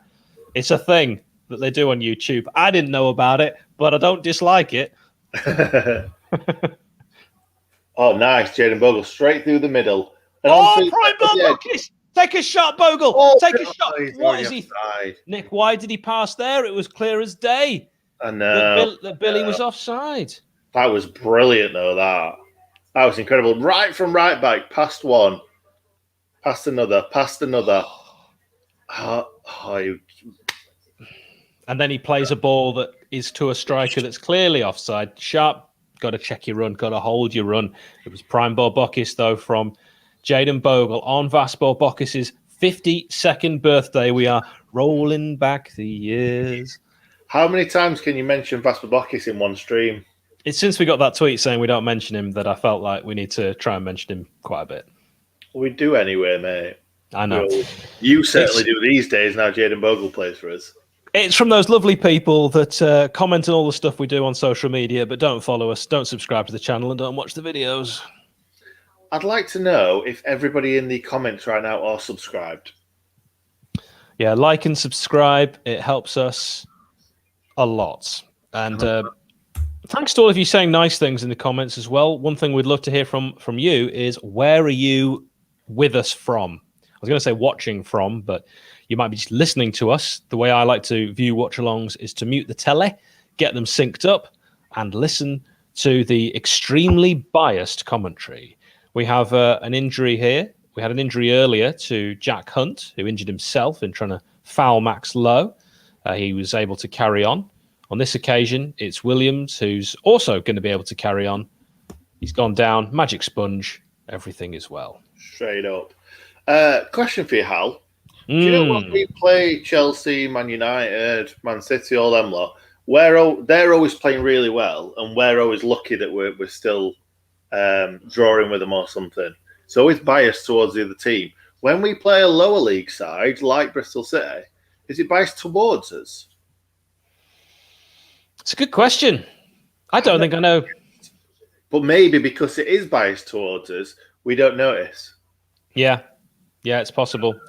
But it's normally because it's Andy Hinchcliffe. That's the reason why it's against us. Yeah, Greystones Gardens, you're always welcome. I don't know if you have your own watch-alongs for Bristol City fans, and if Ian Holloway's offering one. But that's very good of you to join us. And we have two watching in Ohio, which is Japanese for good morning. I will keep saying that. El Paso, Texas, Borderland Blade. My nephews love it when I do my American accent. They say, "Oh, Hal, it's like we're in a film." You sound like Jake Paul. I don't know who that is.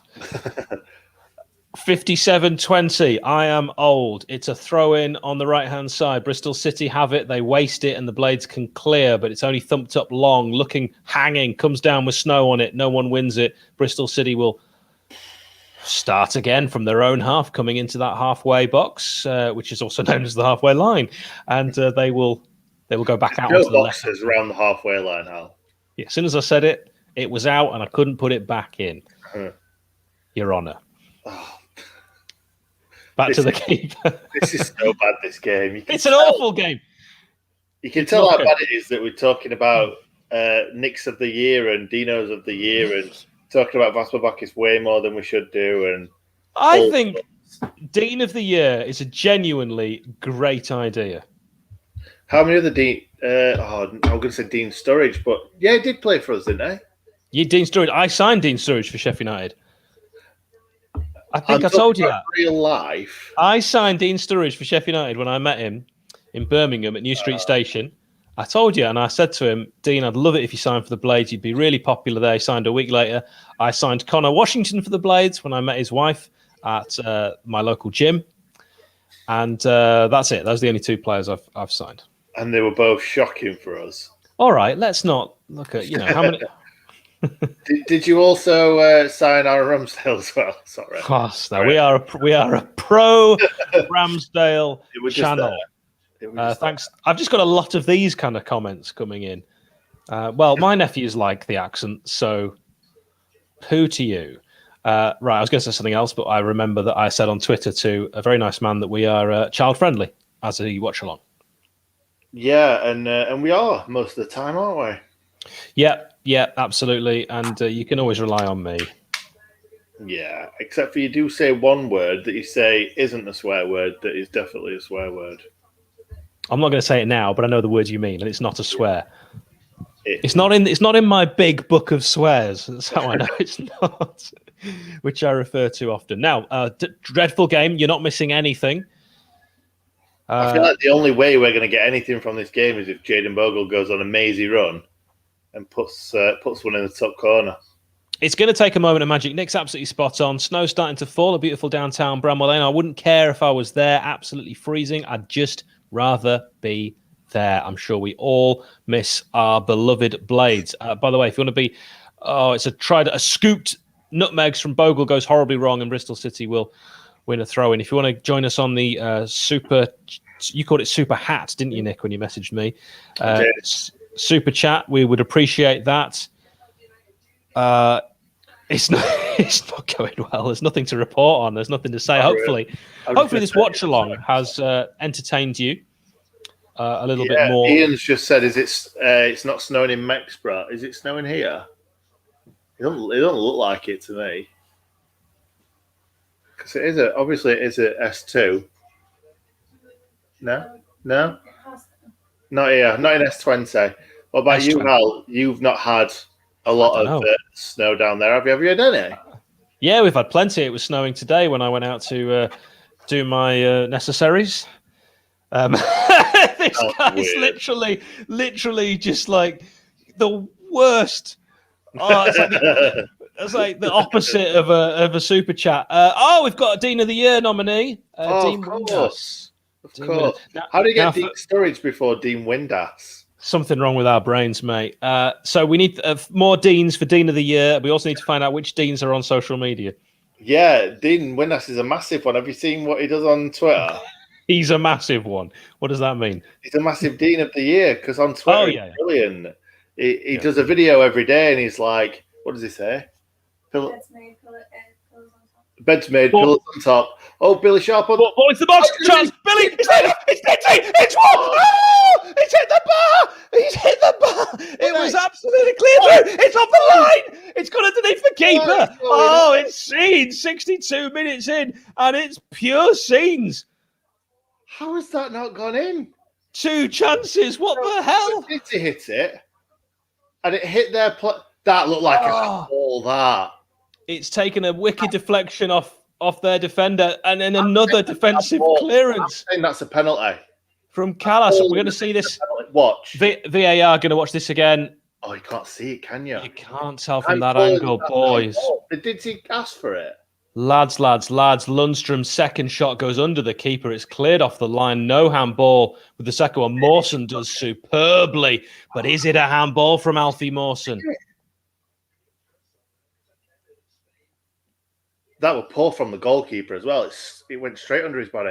Are they having a look at it? Because not one of those I could see for certain. Here we go.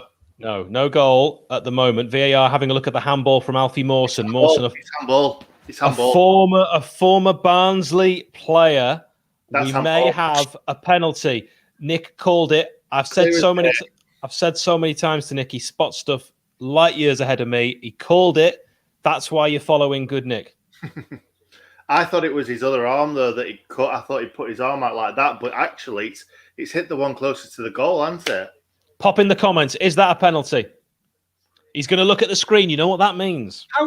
How VAR not just given that? What is up with him? That is the most blatant handball I've ever seen in my life. How have they absolutely. the referee go and have a look at the screen? Phil, back in you, Nick. Nick spots this stuff before your commentary team on the telly. That is the stupidest thing I've ever seen.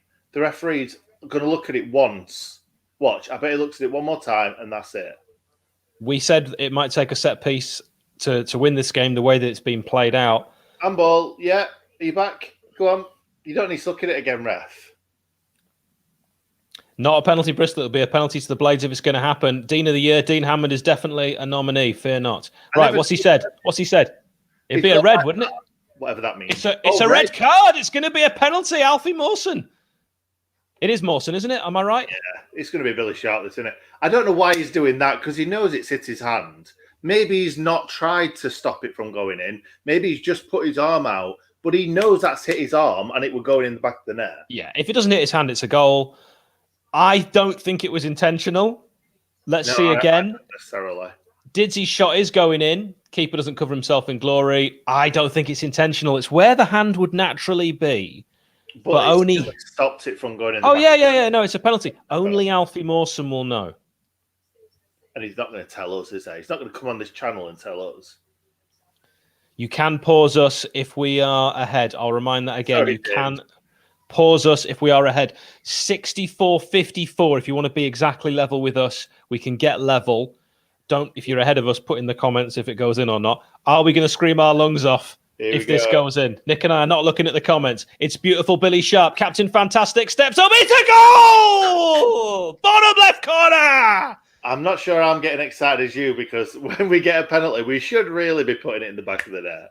65 minutes gone, and Billy Sharp makes it 1-0 in a game that has had little chances. But wow, that's all we needed. A penalty. Who'd have thought it? That's the perfect penalty, really, isn't it? Hard, low, keeper can't get to it. Nick, question for you. Is the red a harsh red? I don't know the rules anymore, mate. I really don't. I'd love to say, but they changed so much because it used to be kind of double jeopardy. If it's a penalty, then you don't get a red as well as a penalty. And now I don't even know what's what. So I can't tell you. Oh, this is away. Chance straight from kickoff at 66 minutes, and the Blades nearly make it 2 to make Nick's pre-game prediction more accurate. There's energy, there's passion, there's action. It's come alive. It was straight from kickoff. It's showing us what happened. So it was out of the back. Oh, just a poor pass in midfield, and Didsey nicked it. An errant pass. Didsey should have scored, Nick. He almost tripped over his own feet. His head went over the ball. Watch him here. Just kind of, he does trip a little bit, I think. Is that a corner then? Because shouldn't we be watching the corner? It looks like a save from Johnny Keeps. It would surely be a corner. Goal, Calvé. Remember Jean Calvé? It's a game I took my wife to that game against Preston. Scored an absolute screamer. His dad was in the crowd. He was obviously playing to impress his dad because he was pants in every other game. Oh, I thought you were really good. Oh, no, he's telling us that Calvert-Lewin scored. Right. I mean, help me out, mate. To be perfectly honest, I think we could have guessed that it would have been Calvert-Lewin rather than Jean Calvé from the early 2000s or whenever it was. He might have scored for Nancy. Right, and fun fact, by the way, the team he played in pre-season, Rems, is actually pronounced Rance. Yeah. Well done. Diego, are you even listening to us, mate? I don't think you support Bristol City, seeing as you call them Bristol. So I'm not going to help you out. I put the score on the screen. It's all happening for you. Egan, little bit cheeky there, kicks the ball out after it's already gone. Of course, the multi-ball system will stop any kind of advantage. Throw into Bristol City on 68. They're in our half. It's on that right-hand side, 34 yards or so away from goal. What substitutions would you make? Drop them in the comments, Blades fans. Also, please like. We're nowhere near the amount of likes that we got for the Chelsea game. That's your fault. Yeah, let's get there. Do you know how many we're on now? No, just saying it. 101. 101. We are 100 away. Come along. That's not great. We need the same again. If you haven't liked, you're basically slapping both myself and Nick in the face.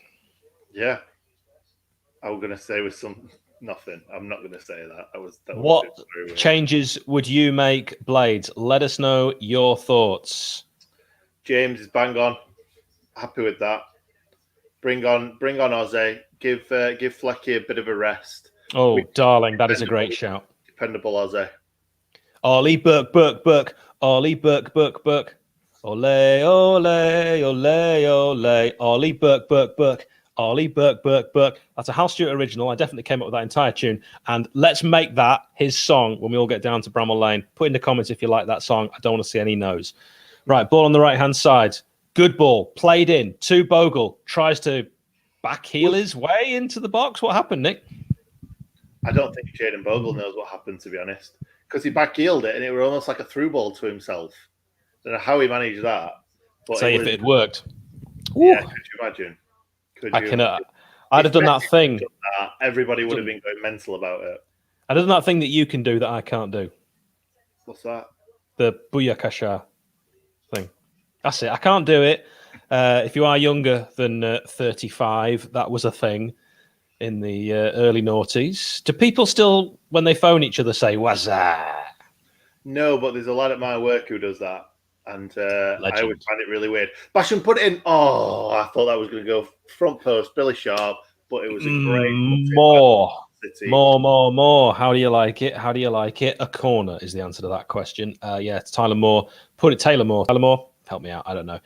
He's put that one out for a corner to the Blades, the Bristol City centre-back. Alfie Mawson sent off on 65 if you are just joining us. Billy Sharp scoring a penalty on 66. Joe Williams has gone off and Adam Nagy has been brought on for Bristol City. We're keeping you up to date. Subs 10 minutes after they happen.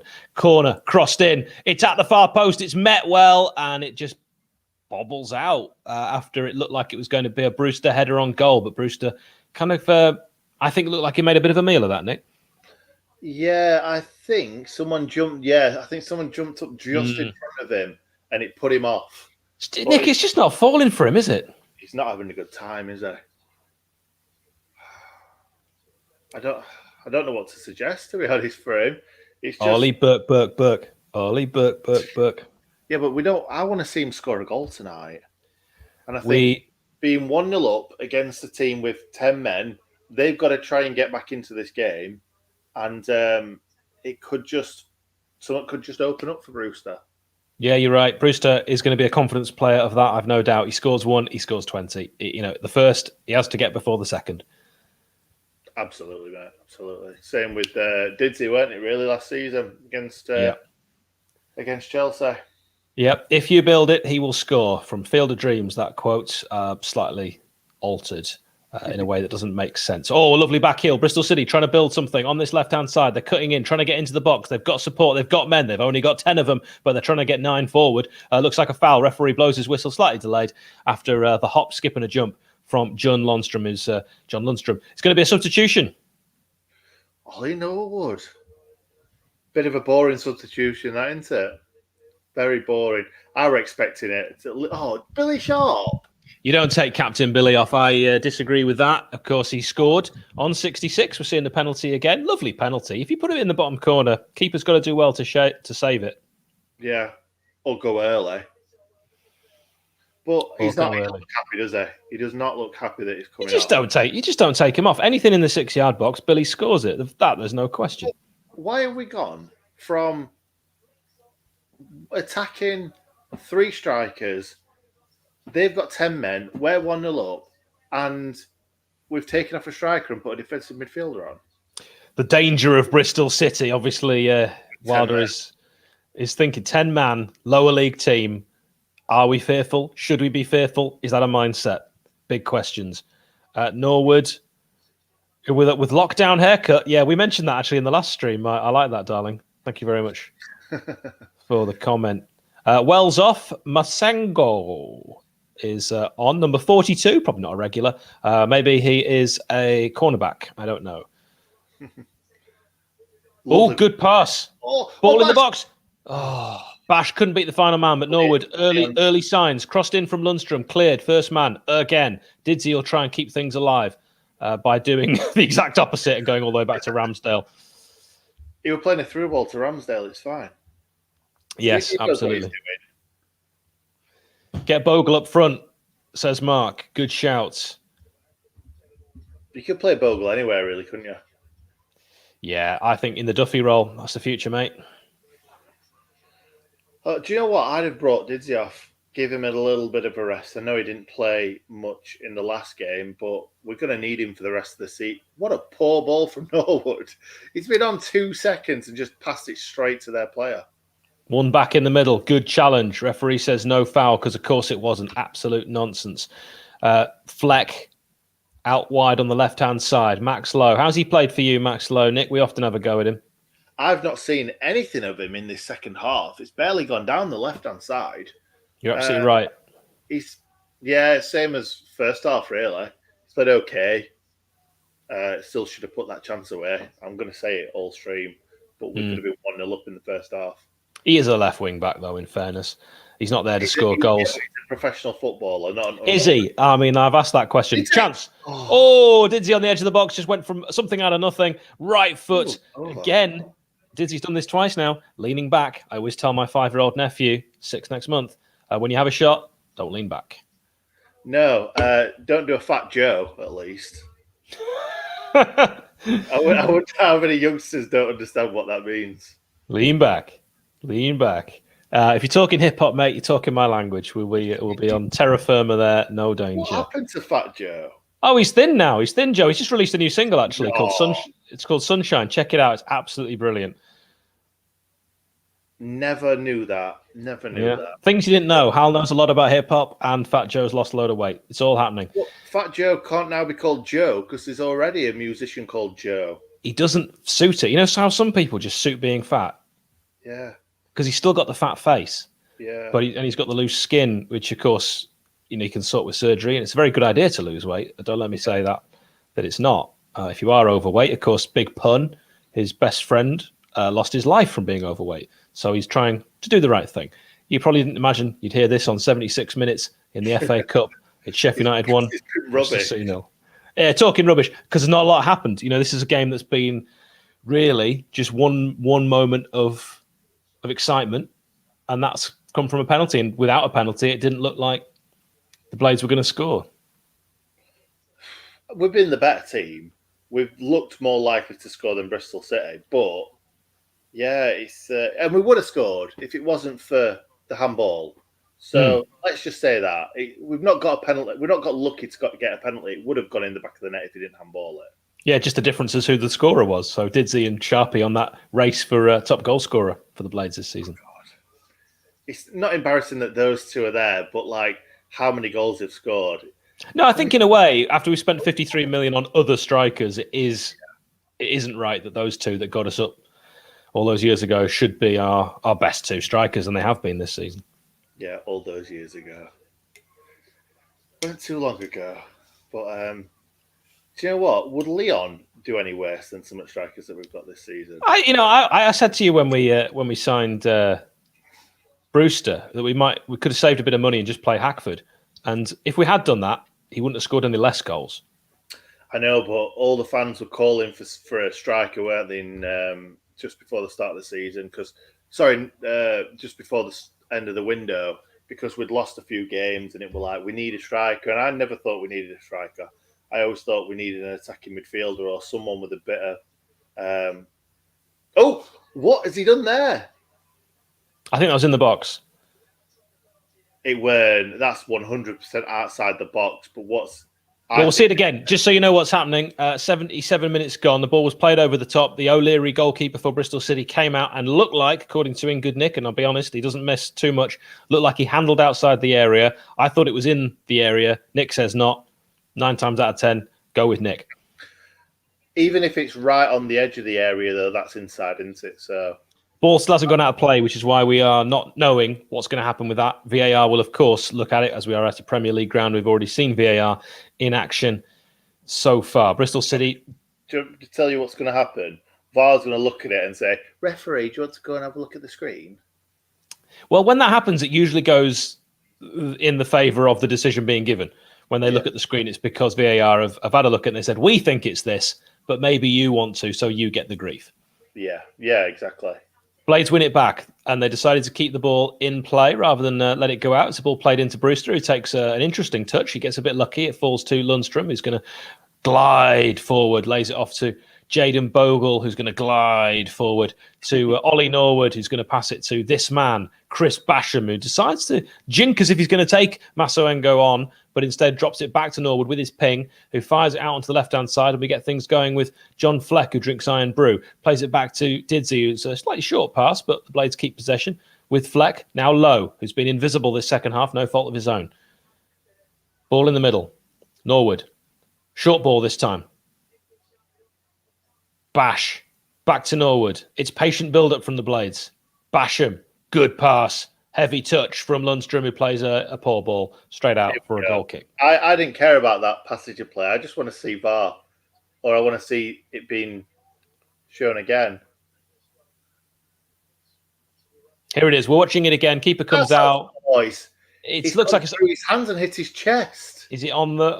It was on the line anyway. So possibly no decision there. What's Junior's? Outside box that. You could put the game time on the screen too. We can't. We don't know if that's something we can do. I don't think it's possible. That's outside the box, mate. It doesn't look like he touches his hands. No, it goes through his hands and then hits his chest. We need to test this keeper, Nick. He looks crap. That's something that Rammers would have. Oh God, I'm doing it again. I'm sorry.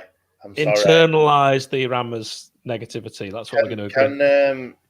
How about we say that you're the Rammers lover and I'm just the realist? Well, we need to have disagreements because it makes for better viewing. So we have Masenga on for Bristol City. We have Antoine Semedo on. We have Nagai on. And we have now Casey Palmer on. 4 substitutes for Bristol City. This is the FA Cup. It's allowed. Ollie Norwood brought on for the Blades on 73. Controversially, in our opinion, for Billy Sharp, the score of the goal on 66. A penalty. 80-40 is what the time is.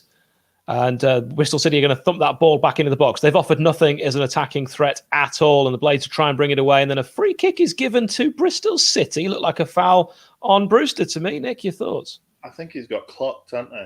Got clocked when he's just tried to use his body to ease him out of the way. I don't think it was a foul by Brewster. I don't know what even happened to him. I don't think he even got touched, did he? He got hit in the eye, and you can see it's already looking a little sore. Has Brewster had any chances this half? Asks Aidan. He had a header behind him. He had a header that went behind him. I mean, not even a half chance.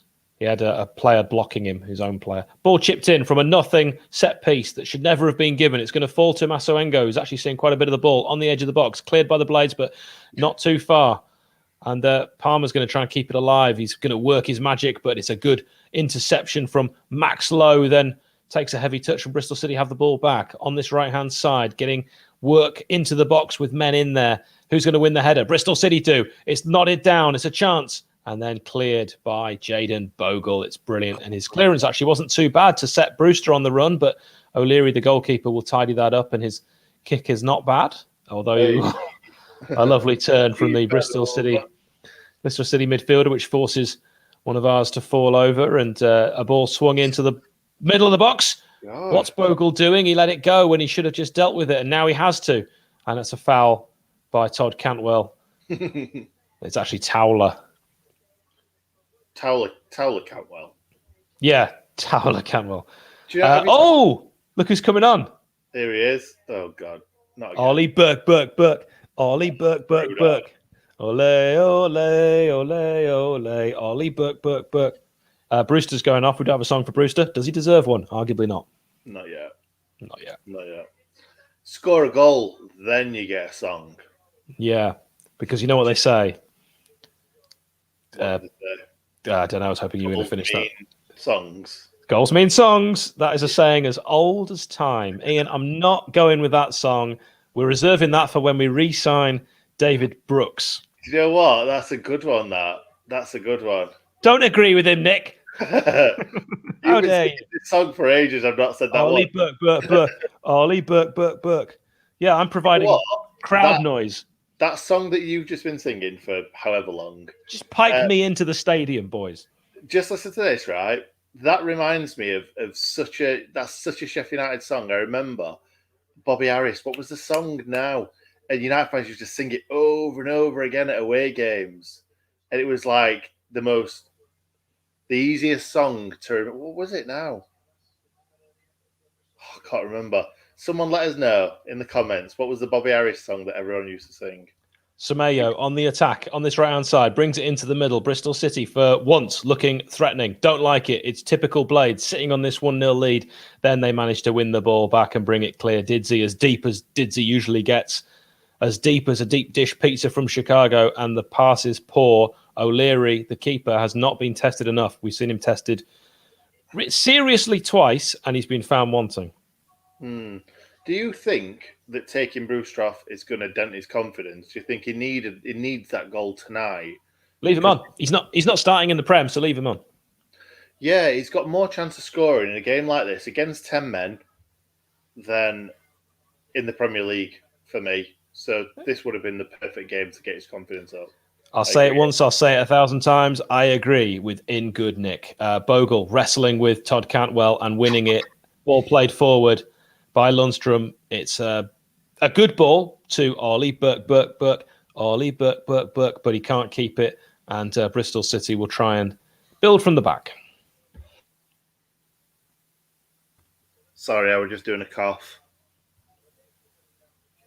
Thanks, Ian. I mean, come up with your own songs then.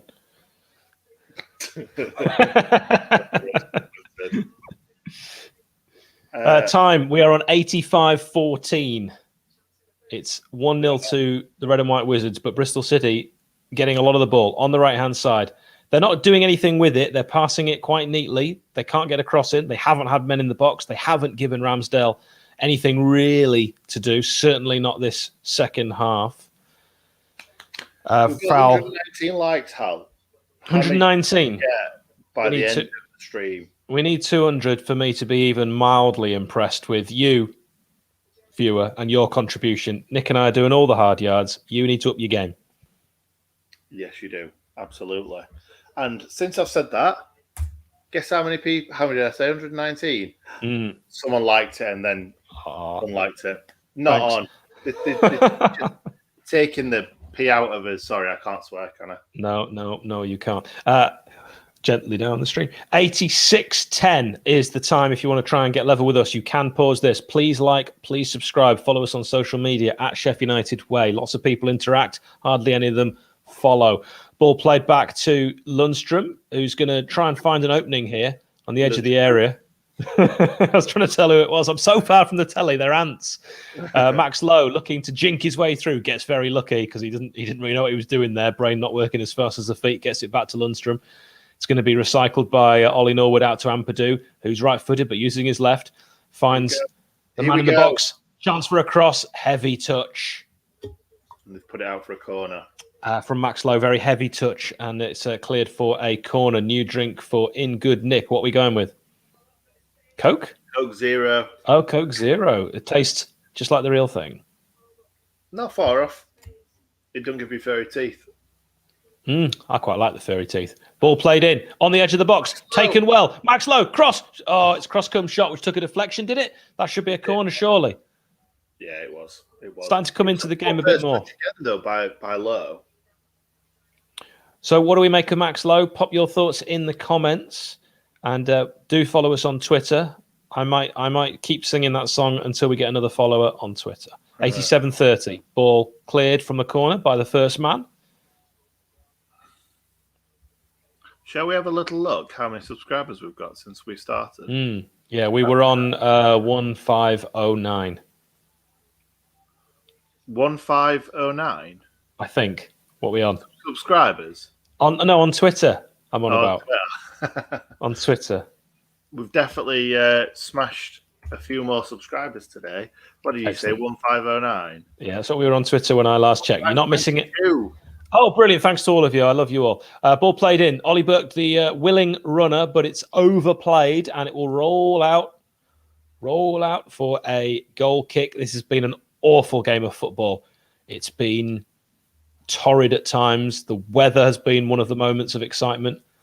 We're seeing the only moment of action and real incident again, that shot from Didsey. Lowe, not a Prem player. Do you think he would be good next season in the Championship? Do you think he could start for us if, for instance, we sold Ender Stevens or Osborne or someone like that? Burke down the left, cuts it back to Lunay on the edge of the box. Surprised he didn't shoot.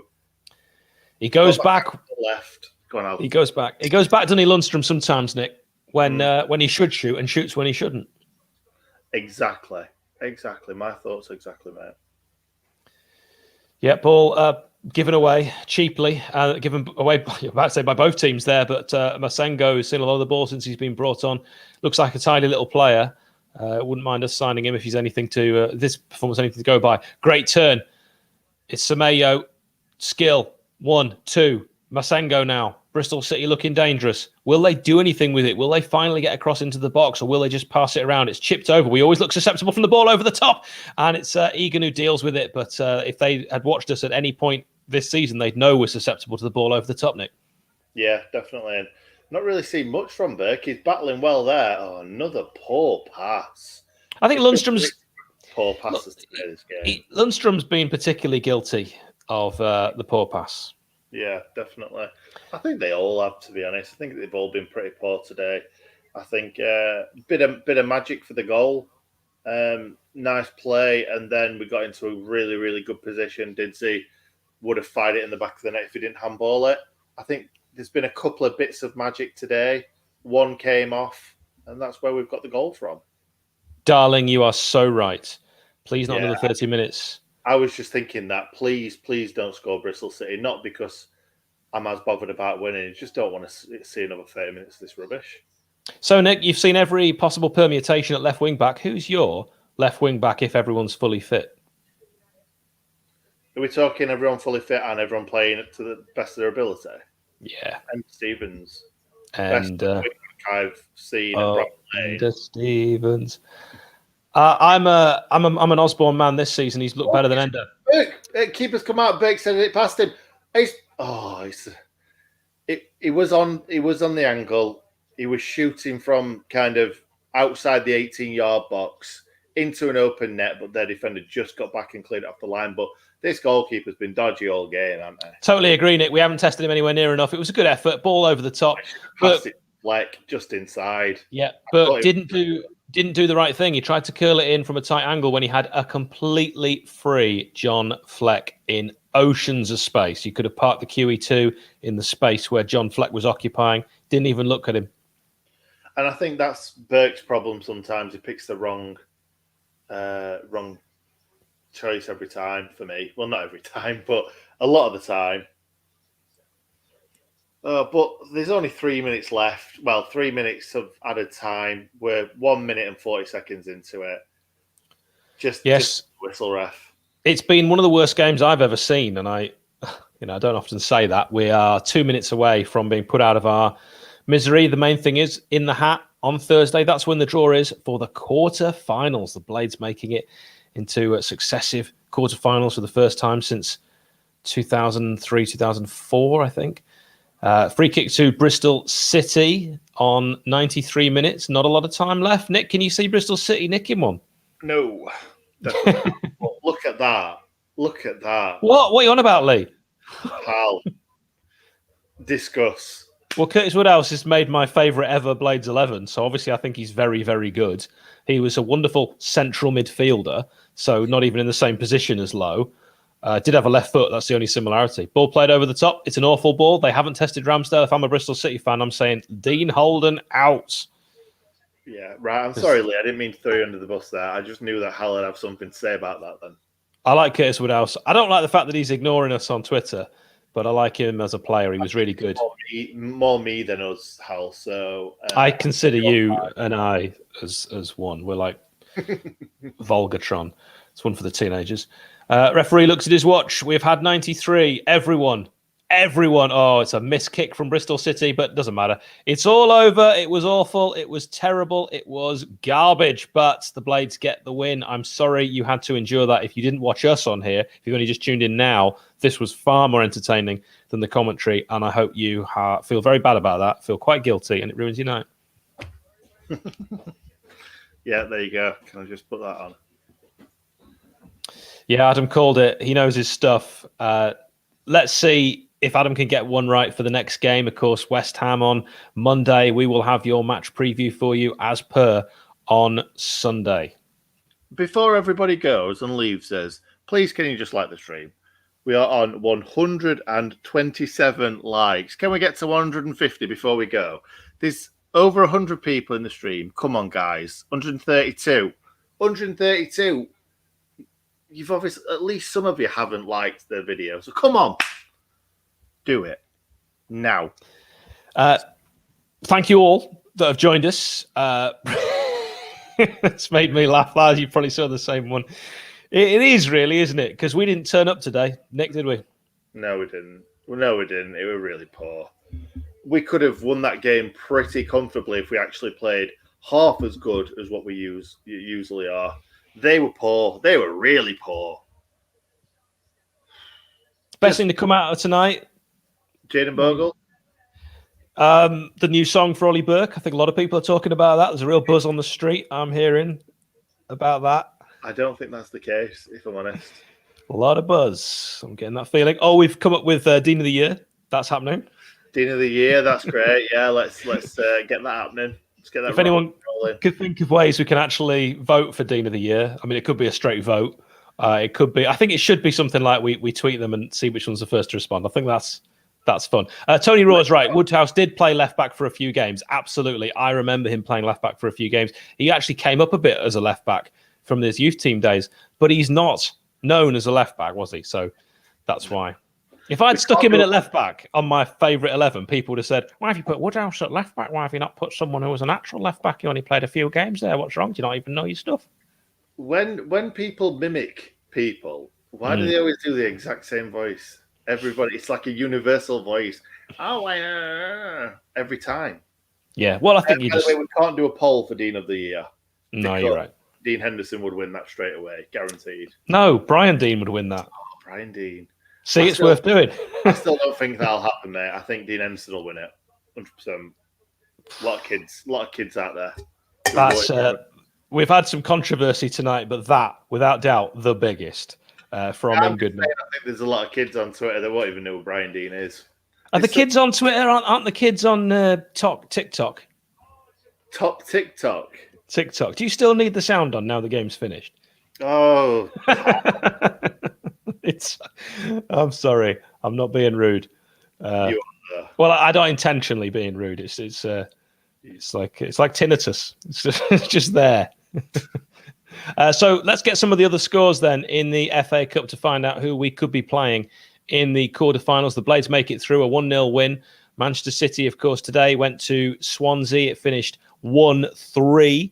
We had Morgan Whittaker on 77 getting a goal for Swansea, but all the damage done earlier on. Kyle Walker scoring first, Raheem Sterling getting a second, and Gabriel Jesus with the third. Leicester City have beaten Brighton and Hove Albion by 1-0. Kalichi Iheanacho with that strike. Everton against Tottenham is the late kickoff, but it's the goaliest game of the day so far. It's only 50 minutes old, and there's already been 5 goals in it. 3-2 to the Toffees. Up the Toffees. Yeah, yes. And Aidan suggested Dean Hammond. Dean Hammond is definitely in Dean of the Year. There's no question. Dean Saunders for Dean of the Year for that goal from the throw-in. Got to agree with that. Yeah. Dean Sturridge is in Dean of the Year.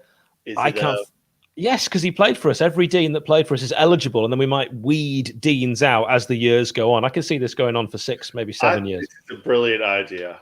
I really do. Can we have like a really, like John of the Year? There must be hundreds of them. John Hunt. How did you come up with John Hunt out of all of them? Hey, you got Dean Sturridge before Dean Windass, all right? That's true. But we've got about 4 Johns as it is right now. John Harley. John Harley, yeah, good one.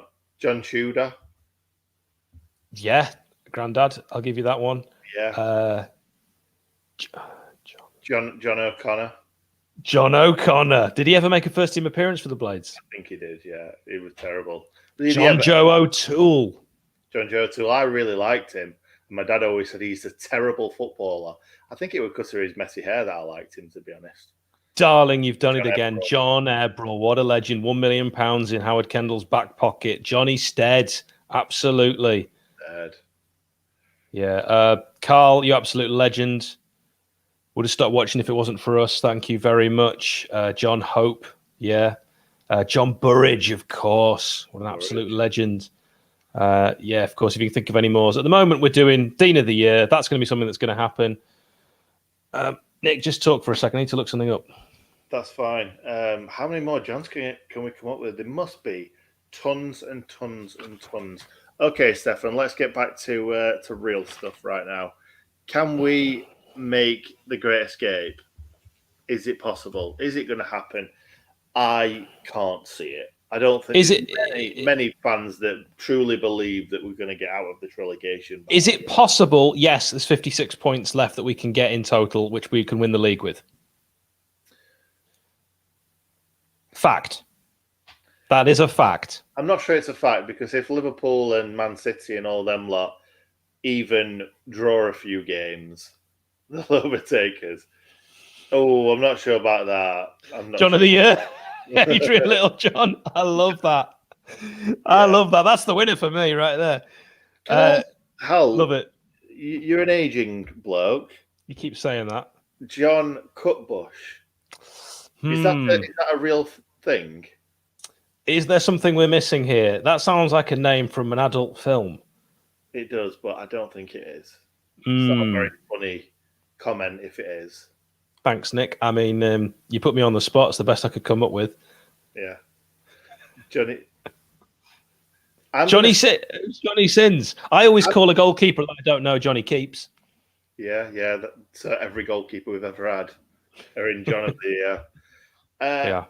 Yeah, I'm going to stop saying these names out loud, because I've been done before on live streams where I've said a name and it's actually a rude thing that I've just read out without thinking about it first. Well, before we go, Orchid Smack says thoughts on Brewster today. Oh, he's got Jeff there.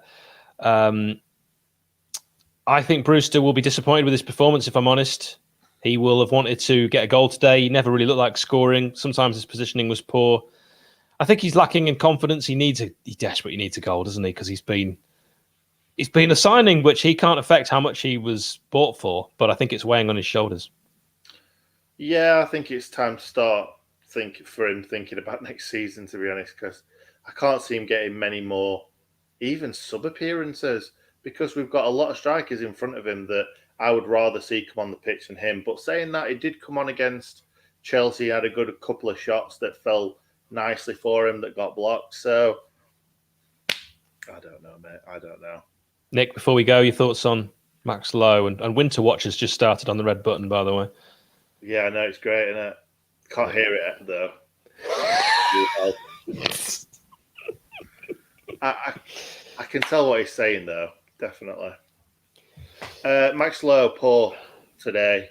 I thought he was better against Chelsea. No, it was West Brom, wasn't it? Where it was better. It was better against West Brom. Better against West Brom than against Bristol City, but at the same time, we were a must-win against West Brom, wasn't it? So everyone was up for that game. This one, not so much. I think that's one of the reasons why we weren't very good, because we weren't really up for the game. Right, not mentioning any more comments unless they're in Super Chat. Sorry, that's the way we're going. I want to mention this, which is supporting Sheffield's Hospital. Can you see that, Nick? Yep, I can see it. Yeah, part of the Children's Hospital charity. Every penny goes towards, and I mean every penny goes towards the Sheffield Children's Hospital. It's written by James Kemp. We did a podcast with him, which you can find on our YouTube channel. Check out Sheffield United Way on YouTube. Enjoying the Premier League ride. Blade on a bike. It's a story about James, who cycles to every game last season. Remember last season when we thought we were going to Europe? He even had, of course, COVID-19 to contend with, and he still went to every game. For example, he cycled to Southampton and then couldn't get in to watch the game and had to cycle straight back, missing the game. So it's full of pictures if you like George W. Bush and you don't like reading. It's not a lot to read. It's just great fun, reminiscing. And he had some great encounters. On his first trip to Bournemouth, he stopped to ask a fella to take his photo, didn't even look who it was, and it was Oh Lord Michael Brown. Brilliant. It's a great book. Get it. It's available from all good internet book sites. Just search for James Kemp enjoying the Premier League ride. Brilliant. Yeah. Right, shall we leave it there then, Hal? We shall. I want to finish with something a bit serious, if I may. Okay. Chris Wilder spoke about it in the week. Players allegedly abused online. There's a bit of talk about the UK government should introduce a tax on social media companies that is linked to the amount of abuse they allow on their platforms. I think that's an excellent idea. There is some awful abuse being leveled at players. Nick and I have spoken about this before. It sickens us. It saddens us greatly. If you are sending abuse to footballers, whether you're a Sheffield United fan or not, but if you're sending abuse to any players, certainly for us, for our players, we don't want you following our club. You're not one of us. Let's come together and fully support Sheffield United and its staff.